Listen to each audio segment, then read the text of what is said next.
সময়ের চাকা ঘুরে গেছে প্রায় 1 মাস। ওইদিন আর্যের পায়ের আওয়াজ শুনে থমাস আর্যের রুমের সামনে থেকে সরে গিয়েছে। যার কারণে আর্যে এসে কাউকে দেখতে পায়নি।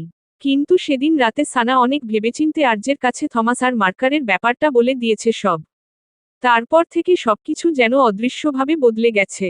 তখন থেকেই আর্যে ভেতরে ভেতরে আরো বেশি সতর্ক হয়ে ওঠে। বাইরে থেকে হয়তো বোঝা যায়নি, কিন্তু ভেতরে সবকিছু বদলে গিয়েছিল। সে প্রথমেই নিজের পুরো সিকিউরিটি টিম চেঞ্জ করে দেয়। পুরনো গার্ডদের সরিয়ে দিয়ে নতুন লোক বসায়। প্রতিটা প্রবেশদ্বার, প্রতিটা করিডোর, প্রতিটা ক্যামেরা, সব নিজে দাঁড়িয়ে চেক করেছে। ডার্ক লোটাস ভিলার নিরাপত্তা যেন এখন দুর্গের মতো। শুধু তাই না, নিজের দলের লোকেদের মধ্যেও বারবার খোঁজ চালিয়েছে থমাসের। কিন্তু এই 1 মাসে থমাস যেন বাতাসের মতো উধাও হয়ে গিয়েছে। কোথাও তার কোনো চিহ্ন নেই। এই 1 মাসে আর্যের ব্ল্যাক নাইট মুভির শুটিং শেষ হয়েছে। দীর্ঘদিনের কাজ শেষ করে এখন সবাই দেশে ফিরতে প্রস্তুত। আগামীকাল সকালেই তারা সবাই বাংলাদেশে ফিরে যাবে। এই 1 মাসে অনেক কিছু বদলেছে। কিন্তু সবচেয়ে বেশি নজরে পড়ার মতো যে জিনিসটা, তা হলো আরজে আর আরভির সম্পর্ক। আরভি এখন তার ড্যাড ছাড়া কিছুই বোঝে না। সকালে ঘুম থেকে উঠে প্রথম প্রশ্ন, ড্যাড কোথায়? খাওয়ার সময়, ড্যাড আমার পাশে বসবে। রাতে ঘুমানোর আগে, ড্যাড লাগবে। আর যে ও যেন পুরো পৃথিবী ভুলে গেছে। সে এখন বেশিরভাগ সময়ই ছেলের সাথেই কাটায়। কখনো তাকে সাইকেল চালানো শেখায়, কখনো সুইমিং পুলে নিয়ে যায়, কখনো আবার দুজনে মিলে লিভিং রুমে বসে কার্টুন দেখে। আরভির হাসির শব্দে পুরো ভিলা ভরে থাকে। কিন্তু এই আনন্দের মাঝেও একটা জিনিস ধীরে ধীরে তৈরি হয়েছে লোকচক্ষুর আড়ালে। সানা আর আরজের মাঝে যেন একটা অদৃশ্য দেয়াল তৈরি হয়েছে। তারা একই বাড়িতে থাকে, একই টেবিলে বসে বসে, কিন্তু কথা হয় খুব কম। চোখে চোখ পড়লেও দুজনেই দৃষ্টি সরিয়ে নেয়। একটা নীরব অবহেলার খেলা তাদের মাঝখানে জমে উঠেছে। এই দীর্ঘ সময়ে আরেকটা জিনিস চলছে লোকচক্ষুর সামনে, তা হলো লুকোচুরির খেলা। ঈশানী ও এসপি ভুল করেও আরজের সামনে আসে না। ঈশানী কদাচিৎ আসলেও এসপি আরও এক ধাপ এগিয়ে, সে আরজের থেকে 100 হাত দূরে থাকে। সামনেই সে বাপ হতে চলছে, তার আগে সে উপরে যেতে চায় না। আর এদিকে আরভি কয়েকবার নিজের অজান্তেই সানার মান সম্মান সব ড্যামেজ করে দিয়েছে আরজের সামনে। একদিন রাতে আরজে আরভিকে কোলে বসিয়ে গল্প করছিল। আরভি তার ড্যাডকে বলছিল তার ভ্যালির ব্যাপারে। সানাও কোবার্টের সামনে কাপড় খোঁজার বাহানায় তাদের দুজনকে দেখছিল। সানা বুঝতে পারছে না তার সর্বদা চুপচাপ গম্ভীর থাকা ছেলেটা যেন হঠাৎ বাপকে পেয়ে বাচাল হয়ে গেল কিভাবে। সারাক্ষণ বাপের সাথে বকবক করবে। তার ভাবনার মধ্যে হঠাৎ আরভি বলে, ড্যাড, মমো বলেছে কেউ একটা দিলে তাকে 10টা লাগাতে। আরজে চোখ সরু করে একবার রমণীকে পরখ করে আরভিকে আবার প্রশ্ন করে, মমো তোমাকে আর কি কি শিখিয়েছে? মমো আমাকে কারোরপতি হতে শিখিয়েছে। কিভাবে কারোরপতি হবে তা শিখিয়েছে? আরভি সাথে সাথে মাথা নাড়িয়ে হা বোঝায়। তারপর বলে, ব্যাংক লুটে কারোরপতি হব। তার এমন জবাবে আরজে ভ্রুজোড়া কুঁচকে যায়। অদূরে দাঁড়িয়ে থাকা সানা তড়িঘড়ি করে একটা কাপড় দিয়ে মুখ ঢেকে ফেলে। তার ইচ্ছা করছে এখন কোবার্টের মধ্যে ঢুকে যায়। আরজে একটা দীর্ঘ শ্বাস ছেড়ে আবারও জিজ্ঞেস করে, কিভাবে লুট করবে সেটাও বলেছে নিশ্চয়? না, ওটা বড় হলে বলবে বলেছে। আরজে আর চোখে সানার দিকে তাকিয়ে জোরে তাকে খোঁচা মেরে বলে, একজন আছে, যে নিজের ছেলেকে লুটেরা বানাতে চায়। এদিকে রমণী সেখানে দাঁড়িয়ে নিজের কপাল চাপড়ে বলে, চুপ কর, আমার বাপ। একদিনেই মায়ের সব পোল খুলে দিবি নাকি? পর মুহূর্তে ভাবে, এই লোকের কাছে হেরে যাওয়া যাবে না। তাই সেও চিৎকার করে তার মতো করে বলে, একজন আছে, যে নিজের বউয়ের ভুলের পিছনে সারাক্ষণ পড়ে থাকে। নিজেরটা দেখে না, শয়তান। বাই দা ওয়ে, সবারই স্বপ্ন থাকতে পারে। লুটা কার স্বপ্ন হতে পারে? সানা মানে ইউনিক কিছু। সবাই ডাক্তার ইঞ্জিনিয়ার হলে দেশ তাড়াতাড়ি উন্নতি হয়ে যাবে, তাই ইউনিক কিছু করতে হবে। ছোট আরভি নিজের মা বাবার এই নীরব যুদ্ধ সম্পর্কে অবগত না। তাই সে নিজের মতো করে বলতে থাকে, ড্যাড, মমো আর আন্না মিলে গ্র্যান্ডফার বাগান থেকে আপেল নিয়ে এসেছে। সাথে সাথে আরজে বলে, কিভাবে এনেছে? আরভির তরফ থেকে কোনো প্রত্যুত্তর আসার আগে রমণী সেখান থেকে ধূপধাপ কদম ফেলে তার সামনে এসে দাঁড়িয়ে বলে, নিজের গলা চড়া করে বলে, কিভাবে এনেছে মানে কি? হ্যাঁ, আমরা কোনো চুরি টুরি করে আনিনি। ওটা হাদিয়া ছিল, উনি আমাদের হাদিয়া দিয়েছেন। আরজে এক পলক চোখ তুলে তার দিকে তাকিয়ে আবারও আরভির দিকে তাকায়। তার যা বোঝার সে খুব ভালো মতোই বুঝতে পেরেছে। আরভি আবারও বলে, মমো আর আন্না মিলে সব জায়গায় ছোট পাপাকে ফাঁসিয়ে দিত। তারপর গ্র্যান্ডপা ছোট পাপাকে সারাক্ষণ বকত। এই বাক্যটা শুনে এতক্ষণ পর আর্যের মনের মধ্যে কোথাও একটা প্রশান্তির ঢেউ বয়ে গেল। তাহলে ওই বারোভাতারিটাও শান্তিতে ছিল না, তার বউ বাচ্চার সাথে থেকে। একটা স্বস্তির শ্বাস ছেড়ে সানাকে শুনিয়ে বলে, এতদিন পর তোমার মম একটা ভালো কাজ করেছে। না হয় সব সময় তো উল্টোপাল্টাই করে বসে। এবার আর সহ্য হলো না রমণীর। সে ঘুরে একদম আর্যের সামনে দাঁড়ায়, কোমরে হাত রেখে আরভিকে বলে, শোনা, নিজের চোখ ঢাকো। আরভি মায়ের আদেশ মতো চোখ ঢেকে ফেলে। এদিকে আর্যে কিছু বুঝে ওঠার আগেই সানা ধুমধাম কয়েকটা তার বাহুতে লাগিয়ে একটা কামড় দিয়ে 1 ন্যানোসেকেন্ড অপেক্ষা না করে দৌড়ে চলে যায়। আর্যে তার যাওয়ার দিকে তাকিয়ে ঠোঁটে হাসি টেনে ফিসফিস করে বলে, রাগ কেউ এভাবে মিটায়? একটা কিস করলেও তো পারত। এই মুহূর্তে নিজের রুমের বিছানায় বসে সেই সব কথাগুলোই ভাবছিল সানা। তার মনে হচ্ছে, এই 1 মাসে আর্যেকে দেখে হয়তো সত্যিই তার ভুল হয়েছিল। আর্যেকে একবার বলা উচিত ছিল। কিন্তু এটা এখন আর্যের কাছে স্বীকার করা যাবে, সে কোন মতেই নিজের ইগো হার্ট করতে পারবে না। তার বিভ্রম ছুটিয়ে হঠাৎ দরজার শব্দ হয়। সানা মাথা তুলে তাকায়। দরজা খুলে ভেতরে ঢোকে আর্যে। সে এতক্ষণ ছিল আরভির রুমে, ছেলেকে ঘুম পাড়িয়ে এসেছে। আর্যে রুমে ঢুকে একবারও সানার দিকে তাকায়নি। সে সরাসরি কোবার্ড থেকে একটা টাওয়াল বের করে চলে যায় ওয়াশরুমের দিকে। সানা একদৃষ্টিতে তার দিকে তাকিয়ে আছে। আর্যে যাওয়ার পর রুমটা আবার নিঃশব্দ হয়ে পড়ে। আর সানা বসে থাকে, একটা অদ্ভুত ভারী অনুভূতি নিয়ে। প্রায় 1 ঘন্টা পরে ওয়াশরুমের দরজা খুলে বেরিয়ে আসে আর্যে। ভেজা চুল, গায়ে জড়ানো শুরু মাত্র একটা ট্রাউজার। তার পেটানো বডির সম্পূর্ণটা দৃশ্যমান। হাতের তোয়ালাটা দিয়ে চুল মুছতে মুছতে সে রুমে ঢোকে। দরজার কাছে এসে এক মুহূর্তের জন্য তার দৃষ্টি আর চোখে ঘুরে যায় সানার দিকে। নজরে আসে সানা এখনও ঠিক আগের মতোই বিছানার একপাশে বসে আছে, একই ভঙ্গিতে। মনে হয় যেন এতক্ষণ সে নড়েওনি। আর্যে কিছু না বলে নিজের ল্যাপটপ নিয়ে বসে পড়ে তার পাশে। সে জেবির পাঠানো ফাইন্ডিং রিপোর্ট দেখতে শুরু করে। ফাইলের পর ফাইল খুলছে, কিন্তু তার মন পুরোপুরি সেখানে নেই। কেননা তার সম্পূর্ণ খেয়াল জুড়ে আছে পাশের রমণীতে, যে অন্য প্রান্তে বসে থেকে এখনও তার দিকেই তীক্ষ্ণ দৃষ্টিতে তাকিয়ে আছে। আর্যে সেটা ভালোভাবেই বুঝতে পারছে। তাই সে মাঝে মাঝে আর চোখে তাকাচ্ছে সানার অগোচরে। হঠাৎ নজরে আসে, সানা ধীরে হামি তুলছে, তার চোখে ক্লান্তি স্পষ্ট। আর্যে কয়েক সেকেন্ড তাকিয়ে থাকে। তারপর ল্যাপটপটা বন্ধ করে রেখে শুয়ে পড়ে, এক হাত মাথার নিচে দিয়ে চোখ বন্ধ করে ফেলে। সানা আরও কিতকাল বসে থেকে তারপর ধীরে ধীরে সে আর্যের দিকে তাকায়। রমণী চোখ সরু করে দেখে, আর্যে কি সত্যিই ঘুমিয়ে পড়েছে? সে একটু ঝুঁকে ভালো করে তাকায়, নজরে আসে আর্যের শ্বাস প্রশ্বাস শান্ত। মনে হচ্ছে সত্যিই ঘুমিয়ে গেছে। সানা ঠোঁট উল্টে নাকের পাটাতন ফুলিয়ে বিরক্ত গলায় ফিসফিস করে, বাহ, কি দারুণ, আমি এখানে বসে বসে আছি, আর উনি ঘুমিয়ে পড়েছেন। সে একটু ঝুঁকে আরও কাছে তাকিয়ে দন্ত চেপে আওড়ায়। একবার জিজ্ঞেস করার দরকার মনে হলো না, আমি কেন বসে আছি? বড্ড অহংকার আপনার। কি ভাবেন নিজেকে, পৃথিবীর রাজা নাকি? বদলোক একটা, অসভ্য লোক, কুতারা চিহ্ন তোত্তা। এই বলে হঠাৎ ঝুঁকে আর্যের উন্মুক্ত বুকের উপর জোরে একটা কামড় বসিয়ে দেয়। তারপর সঙ্গে সঙ্গে সরে এসে নিজের জায়গায় শুয়ে পড়ে, যেন কিছুই হয়নি। কয়েক মিনিটের মধ্যেই সানার নিঃশ্বাস ভারী হয়ে আসে, মানে সে ঘুমের অতল গভীরে হারিয়ে গেছে। আর ঠিক তখনই এতক্ষণ মুঠো করে ধরে রাখা বিছানার চাদরটা ধীরে ধীরে ছেড়ে দেয় আর্যে। তার আঙুলের গাঁট সাদা হয়ে উঠেছে। তার অ্যাডামস অ্যাপল দ্রুত ওঠানামা করছে। মনে হচ্ছে সে এতক্ষণ নিজের সাথে যুদ্ধ করে নিজেকে থামিয়ে রেখেছিল। মনের কোণে নিষিদ্ধ চাহনারা উকি দিচ্ছে বারবার। ধীরে ধীরে সে চোখ খুলে পাশে তাকায়, দৃষ্টি পড়ে সানার উপর। অন্ধকারে মেয়েটার মুখটা শান্ত দেখাচ্ছে। ঘুমের মধ্যে তার চুলগুলো এলোমেলো হয়ে মুখে পড়ে আছে। আর্যে ধীরে নিঃশ্বাস ছেড়ে মনে মনে আওড়ায়, এই মেয়েটা আমার ধৈর্যের সীমা পরীক্ষা নিচ্ছে। তার ঠোঁটের কোণে হালকা হাসি ফুটে ওঠে। সে নিজের বুকের সেই জায়গায় হাত রাখে, যেখানে একটু আগে সানা কামড় দিয়েছিল। ব্যথা আছে, কিন্তু সেই ব্যথার মধ্যেই অদ্ভুত একটা প্রশান্তিও আছে। তার ঠোঁটের হাসিটা আরও চওড়া হয়। সে নিঃশব্দে উঠে বসে। তারপর ঝুঁকে পড়ে রমণীর মুখের উপর। আলগোছে তার এলোমেলো চুলগুলো সরিয়ে দেয় মুখ থেকে। এক দৃষ্টিতে তাকিয়ে থাকে কিতকাল। তারপর খুব নিচু স্বরে ফিসফিস করে বলে, ঘুমিয়ে পড়লেই বীরাঙ্গনা হয়ে যাও, তাই না? জেগে থাকতে এত সাহস কোথায় থাকে? আমাকে বদলোক বলো, কুতারা চিহ্ন তোত্তা বলো।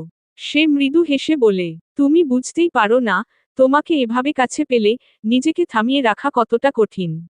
সে কতক্ষণ এভাবে তাকিয়ে ছিল এটা তারই অজানা। ধীরে ধীরে আরজে নিজের মুখ ডুবিয়ে দিল রমণীর গ্রীবায়। লম্বা লম্বা শ্বাস টেনে নিয়ে ঘোর লাগা কণ্ঠে আওড়ায়। ডু ইউ নো, ওয়াইফি, দিনভর তোমাকে এড়িয়ে চলি আমি।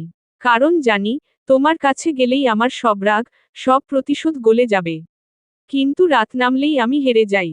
এই অন্ধকার ঘরে শুধু তোমার নিঃশ্বাসের শব্দ গুনি, আর বুঝি, এই পৃথিবীতে এমন কিছু আছে যাকে আমি জয় করতে পারি না, সেটা তুমি।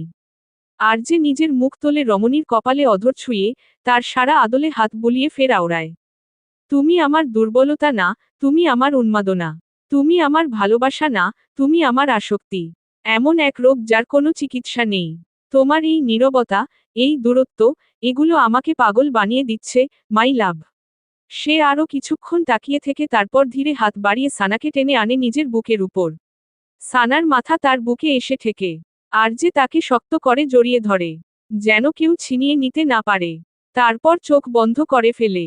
রোজকার মতো রমণীকে বুকের মধ্যে নিয়েই সে ঘুমিয়ে পড়ে। রাত ধীরে ধীরে গড়িয়ে যাচ্ছে। পুরো ভিলা ঘুমে ডুবে আছে। তবে এই গভীর রাতেও করিডোরের শেষ প্রান্তের একটা রুমে এখনো আলো জ্বলছে। কাচের বিশাল জানালা দিয়ে হালকা সোনালি চাঁদের আলো ঢুকে পড়েছে ঘরের ভেতর। চারদিকে নিস্তব্ধতা, কক্ষের মাঝখানে দাঁড়িয়ে আছে জ্যাক। এক হাতে সে নিজের কপাল ঘষছে, অন্য হাতে ধরা ফোনের স্ক্রিনের দিকে স্থির দৃষ্টিতে তাকিয়ে আছে। সে একটু আগেই নিচ থেকে এসেছে, কিন্তু বিছানায় শুয়ে থেকেও ঘুম তার চোখে আসেনি। দুচোখের ঘুম যেন হঠাৎ উধাও হয়ে গেছে। তার বুকের ভেতর অদ্ভুত এক অস্থিরতা বারবার উকি দিচ্ছে। এমনটা তার সাথে কখনো হয়নি। জ্যাক এমন মানুষ নয়, যে কোনো কিছুর জন্য ভেতরে ভেতরে অস্থির হবে। সম্পর্ক, অনুভূতি এসব শব্দের সাথে তার জীবনের কোনো সম্পর্ক থাকার কথা ছিল না। সে নিজের জন্য অনেক আগেই একটা রোবটিক পৃথিবী বানিয়েছে। একটা এমন পৃথিবী, যেখানে অনুভূতি নামের শব্দটা নিছক অর্থহীন। যেখানে ভালোবাসা, টান, অপেক্ষা এসব দুর্বলতা। সে সবসময়ই ভাবত, মানুষের সবচেয়ে বড় ভুল হলো সম্পর্কের বেড়াজালে নিজেকে আটকে ফেলা। কিন্তু আজ সে নিজেই সেই বেড়াজালে আটকে যাচ্ছে ধীরে ধীরে। আর এই সবকিছুর জন্য দায়ী ওই মেয়েটা, ওই রাজস্থানী রমণী। মনে হতেই তার হাতের মুঠোয় ধরা ফোনটা হঠাৎ আরও শক্ত হয়ে গেল। তার চোয়াল শক্ত হয়ে উঠে। এক মুহূর্তের জন্য সে সত্যিই ফোনটা তুলে সোজা দেয়ালের দিকে ছুঁড়ে মারতে যাচ্ছিল। কিন্তু শেষ মুহূর্তে থেমে যায়। একটা গভীর শ্বাস নেয়। তার এখন নিজের উপরেই রাগ হচ্ছে। নিজের দুর্বলতার উপর। কিছুক্ষণ চুপ করে দাঁড়িয়ে থেকে তারপর ধীরে ধীরে আবার ফোনের স্ক্রিনের দিকে তাকায়। স্ক্রিনে একটা নাম্বার জ্বলজ্বল করছে। সে অনেকক্ষণ তাকিয়ে রইল সেই নাম্বারের দিকে। অবশেষে সে কল করে দিল। জ্যাক জানে না বিপরীত পাশের রমণী ফোন তুলবে কিনা। সে এখনো জেগে আছে কিনা তাও জানে না। কারণ জ্যাক কদাচিৎ তাকে ফোন করে, শুধু বিশেষ জরুরি প্রয়োজনে। না হলে প্রায় কখনোই না। কিন্তু অদ্ভুতভাবে প্রথমবারেই কলটা রিসিভ হয়ে যায়। বিপরীত পাশ থেকে ভেসে এল এক মেয়েলি রিনরিনে কণ্ঠস্বর। হ্যালো। মুহূর্তে জ্যাক যেন থমকে গেল। তার ভ্রু কুঁচকে আসে। হঠাৎ করেই তার রাগ হচ্ছে, মেয়েটা ফোন কেন তুলল। সে নিজেই বুঝতে পারছে না কেন এমন লাগছে। কিছুক্ষণ চুপ করে থেকে হঠাৎ গম্ভীর স্বরে বলে, এত রাত পর্যন্ত কেন জেগে আছো? বিপরীত পাশে থাকা ইবেলিনা ভ্রু কুঁচকে ফোনের দিকে তাকায়, এটা আবার কেমন প্রশ্ন। নিজেই কল করেছে, আবার তাকেই জিজ্ঞেস করছে কেন সে জেগে আছে। তাই সে একটু বিরক্ত গলায় উল্টো প্রশ্ন ছুড়ে দিল, আপনিও তো জেগে আছেন? জ্যাক কয়েক সেকেন্ড চুপ করে রইল। তারপর ধীরে জানালার দিকে হাঁটতে হাঁটতে বলে, আমি জেগে থাকি আর না থাকি সেটা আমার ব্যাপার। ইবেলিনা ঠোঁট বাঁকিয়ে একটু সাহস করে বলে, তাহলে আমারটা কেন আপনার ব্যাপার হলো? জ্যাক একটু থেমে গেল। এই প্রশ্নটার উত্তর তার কাছে নেই। সে নিজেই বুঝতে পারছে না কেন ফোন করেছে, কেন কথা বলছে, কেন এমন লাগছে। কিছুক্ষণ নীরবতার পর সে হঠাৎ বলে, ঘুমাওনি? ইবেলিনা বিছানায় বসে জানালার বাইরে তাকায়, চারদিক অন্ধকার, কিছুই নজরে আসছে না। রমণী ধীরে বলে, ঘুম ভেঙে গেছে। কেন? হয়তো কেউ ফোন করবে বলে। এই কথাটা শুনে জ্যাক কয়েক সেকেন্ড চুপ করে রইল। তার বুকের ভেতর অদ্ভুত কিছু একটা নড়ে ওঠে। সে নিজেকে সামলে নিয়ে নিজের চিরাচরিত রূপ থেকে বেরিয়ে এসে ঠান্ডা স্বরে বলে, বেশি ভাবতে শেখো না। বিপরীতে থাকা রমণী আজ যন্ত্রমানবের ব্যবহারে অনেকটা অবাক হয়েছে বটে। একে তো জ্যাক তাকে কখনো কল করে না, তার উপর করলেও তাদের মধ্যে সংক্ষিপ্ত কথাবার্তা হয়। আজ জ্যাক নিজ থেকে বলছে, সে হালকা হেসে ফেলে।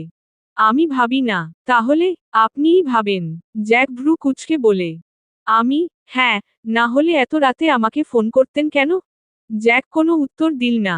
সে শুধু জানালার বাইরে তাকিয়ে রইল রাতের আধারের দিকে, যদিও কৃত্রিম আলোয় তা বোঝা যাচ্ছে না। কিছুক্ষণ পর সে নিচু গলায় প্রশ্ন করে, আশ্রমে সব ঠিক আছে? ইবেলিনা একটু বিস্মিত হয়, কেননা জ্যাক সাধারণত এভাবে জিজ্ঞেস করে না। সে ধীরে বলে, সব ঠিক আছে। আবার কিছুক্ষণের নীরবতা কাটিয়ে হঠাৎ ইবেলিনা বলে, আপনি ঠিক আছেন? আমি সবসময় ঠিক থাকি। মিথ্যে। কেন? ইবেলিনা ধীরে প্রত্যুত্তর করে, আপনি যদি ঠিক থাকতেন, তাহলে এত রাতে আমাকে ফোন করতেন না। এই কথাটা শুনে জ্যাক দীর্ঘক্ষণ চুপ করে রইল। তার চোখ স্থির হয়ে গেল শহরের দিকে। হয়তো এই প্রথমবার সে বুঝতে পারছে, তার যান্ত্রিক পৃথিবীর নিয়মটা সত্যিই ভেঙে গেছে। আর সেই নিয়ম ভেঙেছে একজন রাজস্থানী রমণী, যাকে সে যত দূরে রাখতে চেয়েছে, ততই সে কাছে চলে এসেছে। একটা অদ্ভুত নীরবতা নেমে আসে লাইনের দুপাশে। শুধু মাঝে মাঝে দুজনের শ্বাসের শব্দ শোনা যাচ্ছে, মনে হচ্ছে যেন তারা কথার বদলে একে অপরের নিঃশ্বাস গুনছে। জ্যাকের ভ্রু কুঁচকে আসে, সে নিজেই বুঝতে পারছে না, সে কেন এখনো ফোনটা কাটেনি? কেন এই মেয়েটার সাথে কথা বলছে? কেন এতক্ষণ লাইনে আছে? তার মাথায় হঠাৎ একটা যুক্তি আসে। সে তো তার স্ত্রী, হয়তো সেই কারণেই। পরমুহূর্তেই সে বিরক্ত হয়ে ওঠে নিজের উপর। তার মনে হয়, ফোনটা কেটে দেওয়া উচিত এখনই। সে আঙুলটা স্ক্রিনের দিকে বাড়িয়েও থেমে যায়। অদ্ভুত ব্যাপার, কিছুক্ষণ আগে যে অস্থিরতা তাকে ভেতর থেকে কুরে কুরে খাচ্ছিল, এখন সেটা নেই। একটা অদ্ভুত শান্তি নেমে এসেছে। সে আর কিছু বলে না, ওপাশেও কোনো কথা নেই। হঠাৎ নীরবতা ভেঙে খুব ধীরে ইবেলিনার কণ্ঠ ভেসে আসে। কবে আসবেন? জ্যাক সঙ্গে সঙ্গে উত্তর করে, যখন সময় হবে। কখন সময় হবে আপনার? জ্যাকের ঠোঁটের কোণে হালকা একটা হাসি ফুটে ওঠে। সে একটু ব্যঙ্গ মিশিয়ে বাক্য ছুড়ে, কেন, আমাকে মিস করছো নাকি? বিপরীত পাশে কিছুক্ষণ কোনো শব্দ নেই। জ্যাক নিজেই আবার বিদ্রূপের সুরে বলে, ইন্টারেস্টিং, আগে তো চাইতে তুমি কখনো না আসি। আমাকে তো ধতারা চিহ্ন অর্শনকারীও বলেছিলে। তার চোয়াল শক্ত হয়ে আসে। এখন কি সেই ধতারা চিহ্ন খককেই ভালোবেসে ফেলেছ? তাহলে বলবো, তুমি জীবনের সবচেয়ে বড় ভুল করেছ, মেয়ে। জ্যাকের বলা বাক্যগুলো শ্রবণ ইন্দ্রিয় হতেই মুঠোফোনের ওপাশে থাকা ইবেলিনা একদম থমকে গেল। মুহূর্তে যেন তার বুকের ভেতর কিছু একটা মোচড় দিয়ে ওঠে। হ্যাঁ, এই কথাগুলো, এই একই কঠিন কথাগুলো, সে নিজেই বলেছিল। বিয়ের পর, রাগে, অপমানে, ভয়। আজ সেই কথাগুলোই উল্টো হয়ে ফিরে এল। তার মনে হলো বুকের ভেতর কেউ যেন ভারী কিছু চাপিয়ে দিয়েছে। সে ভাবতেও পারেনি, এই মানুষটা এত ঠান্ডা গলায় আবার সেই কথাগুলো বলতে পারবে। তার গলা হঠাৎ ভারী হয়ে উঠে, চোখ জ্বালা করছে। আর পরের মুহূর্তেই নিজেকে আটকাতে না পেরে ইবেলিনা কেঁদে ফেলে। ফোনের ওপাশে তার চাপা ফুপিয়ে কান্নার শব্দ ভেসে আসে। এই পাশের মানুষটা মুহূর্তে অস্থির হয়ে যায়। জ্যাকের চোয়াল শক্ত হয়ে ওঠে। সে হাত মুষ্টিবদ্ধ করে দাঁত চেপে হিসহিসি আওড়ায়। আর এক ফোঁটা চোখের পানি পড়লে, আইসোয়ার, লিনা, আমি তোর অবস্থা খারাপ করে ফেলব। ওপাশে কান্না থামেনি, ইবেলিনা কাঁদতে কাঁদতেই বলে, হ্যাঁ, আমি জীবনের সবচেয়ে বড় ভুলটা করে ফেলেছি, এখন আপনি খুশি তো? রমণী একটু থেমে তারপর কাঁদো কাঁদো গলায় বলে, এবার, আপনি আসবেন? এই কথাটা শুনে জ্যাকের বুকের ভেতর জমে থাকা রাগটা যেন হঠাৎ একটু নরম হয়ে গেল। সে কিছুক্ষণ চুপ করে থাকে। ইবেলিনার মুখে এমন স্বীকারোক্তি সে আশা করেনি। তার ঠোঁটের কোণে ধীরে ধীরে একটা মুচকি হাসি ফুটে ওঠে, অদ্ভুত এক সন্তুষ্টির হাসি। সে এবার আগের চেয়ে অনেক নরম গলায় বলে, হুম, আসবো। বিপরীত পাশে হঠাৎ কান্নার মাঝেই একটা উজ্জ্বলতা ফুটে ওঠে। ইবেলিনা তাড়াতাড়ি হাত দিয়ে চোখের পানি মুছে ফেলে দ্রুত বলে, আমি আপনার অপেক্ষায় থাকব। আর এবার যখন আসবেন, আপনার সাথে আমাকে নিয়ে যেতে হবে, আমি সানার বাচ্চাকে দেখতে চাই।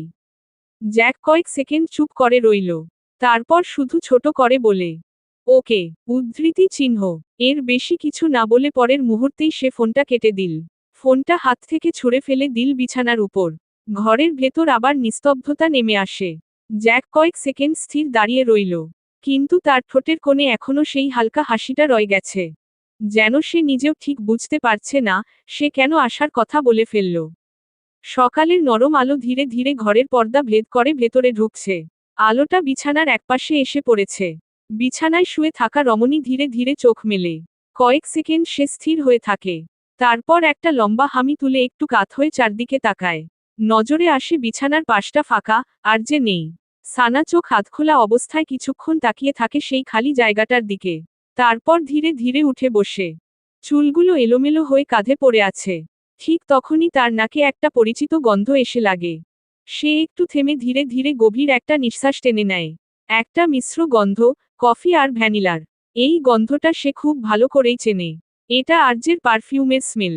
মনে হয় যেন সেই গন্ধ তার পুরো শরীর জুড়ে ছড়িয়ে আছে। যেন কিছুক্ষণ আগেও সে এখানে ছিল। সানা আবার গভীর করে নিঃশ্বাস টানে। তার ঠোঁটের কোণে অজান্তেই একটা ছোট্ট হাসি ফুটে ওঠে। এই মুহূর্তে আরজে কোথায় আছে সে খুব ভালোভাবেই জানে। সে বিছানা থেকে নামতে নামতে নিজের মনে বিড়বিড় করে বলে, আমার ছেলেটাকে আবার নিজের মতো বডি বানানোর মিশনে নিয়ে গেছে বদলোকটা। সে ধীরে ধীরে ওয়াশরুমের দিকে হাঁটে। চুলগুলো ঠিক করতে করতে ফের বলে, 5 বছরের বাচ্চাকে সকাল সকাল জিমে নিয়ে যাওয়া লাগে নাকি? ওয়াশরুমের দরজার কাছে পৌঁছে আবার বলে, দাঁড়া, আসছি আমি। আজ দেখি আপনাদের সেই বডি বানানোর ট্রেনিং। ডার্ক লোটাস ভিলার ভেতরের জিম রুমটা সকালবেলায় অন্যরকম থাকে। চারদিকে বড় বড় কাচের দেয়াল। সেই কাচ ভেদ করে সকালের আলো ঢুকে পড়েছে ভিতরে। রুমের এক পাশে সারি সারি ডাম্বেল। অন্য পাশে treadmill, bench press, punching bag. মেঝের উপর কালো রাবারের ম্যাট। আর সেই জিমের মাঝখানে, দুই বাবা ছেলে নিজেদের মতো ব্যস্ত। আর যে হালকা ঘাম ঝরিয়ে পুশ আপ দিচ্ছে। তার মাংসপেশি টানটান হয়ে উঠছে প্রতিটা মুভমেন্টে। আর তার সামনে ছোট্ট আরভি একইভাবে পুশ আপ দেওয়ার চেষ্টা করছে। কিন্তু সে পুরোটা নামতেই পারছে না।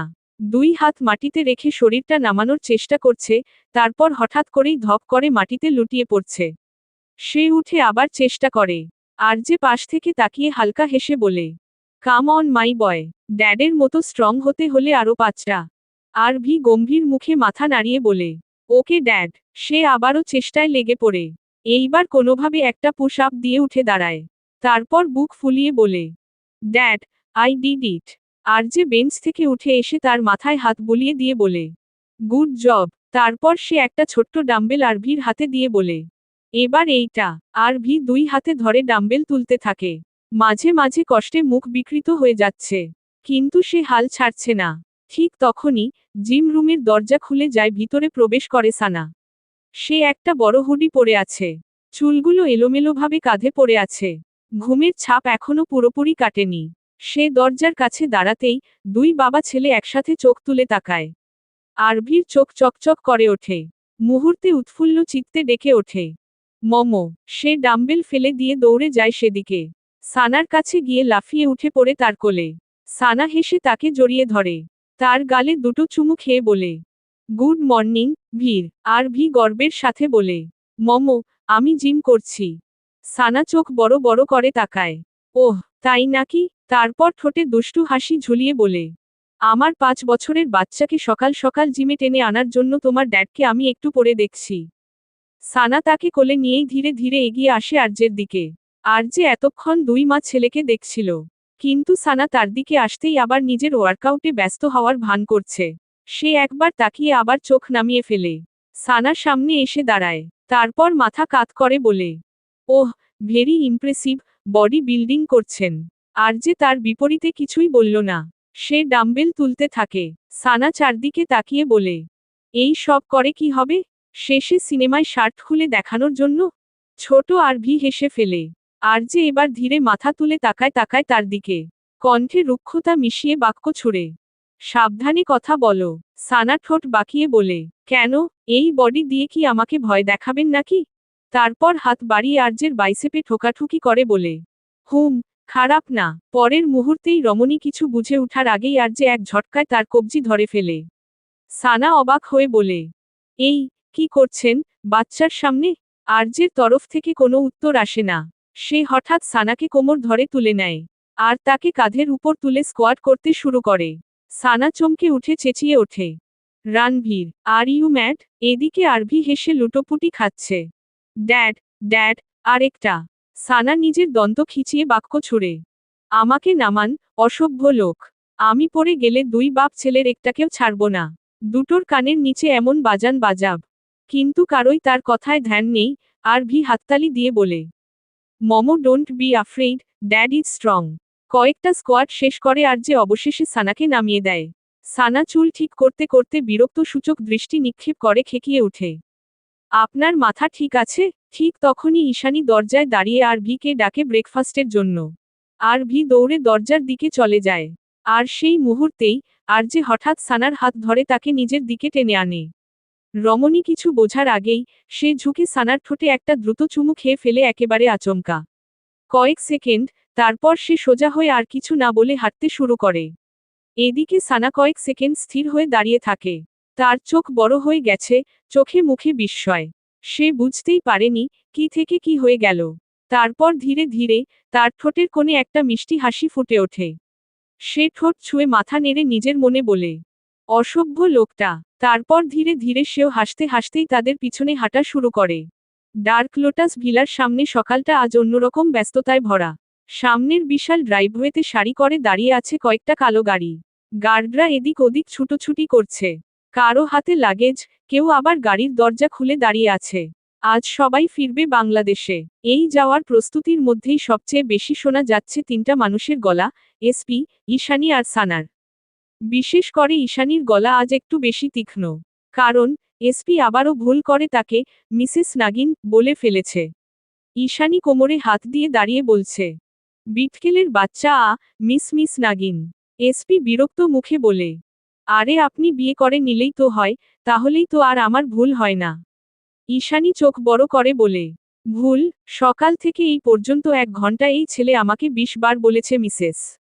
এই ডাইনির বাচ্চা, তুই একে কিছু বলবি নাকি আমি এর বউয়ের কাছে বলবো? সানা অদূর থেকে চিৎকার করে বলে, হ্যাঁ হ্যাঁ, ওর বউয়ের কাছে গিয়ে উল্টো পাল্টা বলে আয়। এসপি তড়িঘড়ি করে তাকে আটকাতে গিয়ে আবারও বলে, আরে দাঁড়ান, মিসেস নাগিন। ঈশানী রক্তচক্ষু নিক্ষেপ করে খেকিয়ে উঠে, ডাইনি? আবার মিসেস নাগিন বলেছে? এই ছেলেকে আমি তো। এসপি আর এখানে নেই, সে চলে গিয়েছে সানিতার কাছে। ঈশানী এখনও তার ওপর চিৎকার করছে। ওদিকে সানার ব্যাগগুলো ইতিমধ্যে গার্ডরা গাড়িতে তুলছে। সানা সামনে দাঁড়িয়ে একদম জেনারেলের মতো তদারকি করছে। সে একটার পর একটা ব্যাগ দেখছে। ওটা সাবধানে রাখেন। না না, ওইটা ওই গাড়িতে না। এই ব্যাগটা আগে রাখেন। আজ তার ব্যাগে কোনো খাজানা নেই। তবুও সে একটা ব্যাগও হারাতে রাজি নয়। সবকিছু সে নিজে দাঁড়িয়ে দেখে নিচ্ছে। ড্রাইভওয়েতে এই হাসাহাসি, ঝগড়া, দৌড়াদৌড়ির মাঝেই উপরে ভিলার 2য় তলার বারান্দায় দাঁড়িয়ে আছে একটা অন্ধকার ছায়া। দূর থেকে কেউ তাকে লক্ষ্যই করছে না, বরং রেলিংয়ের উপর তার হাত শক্ত হয়ে আছে।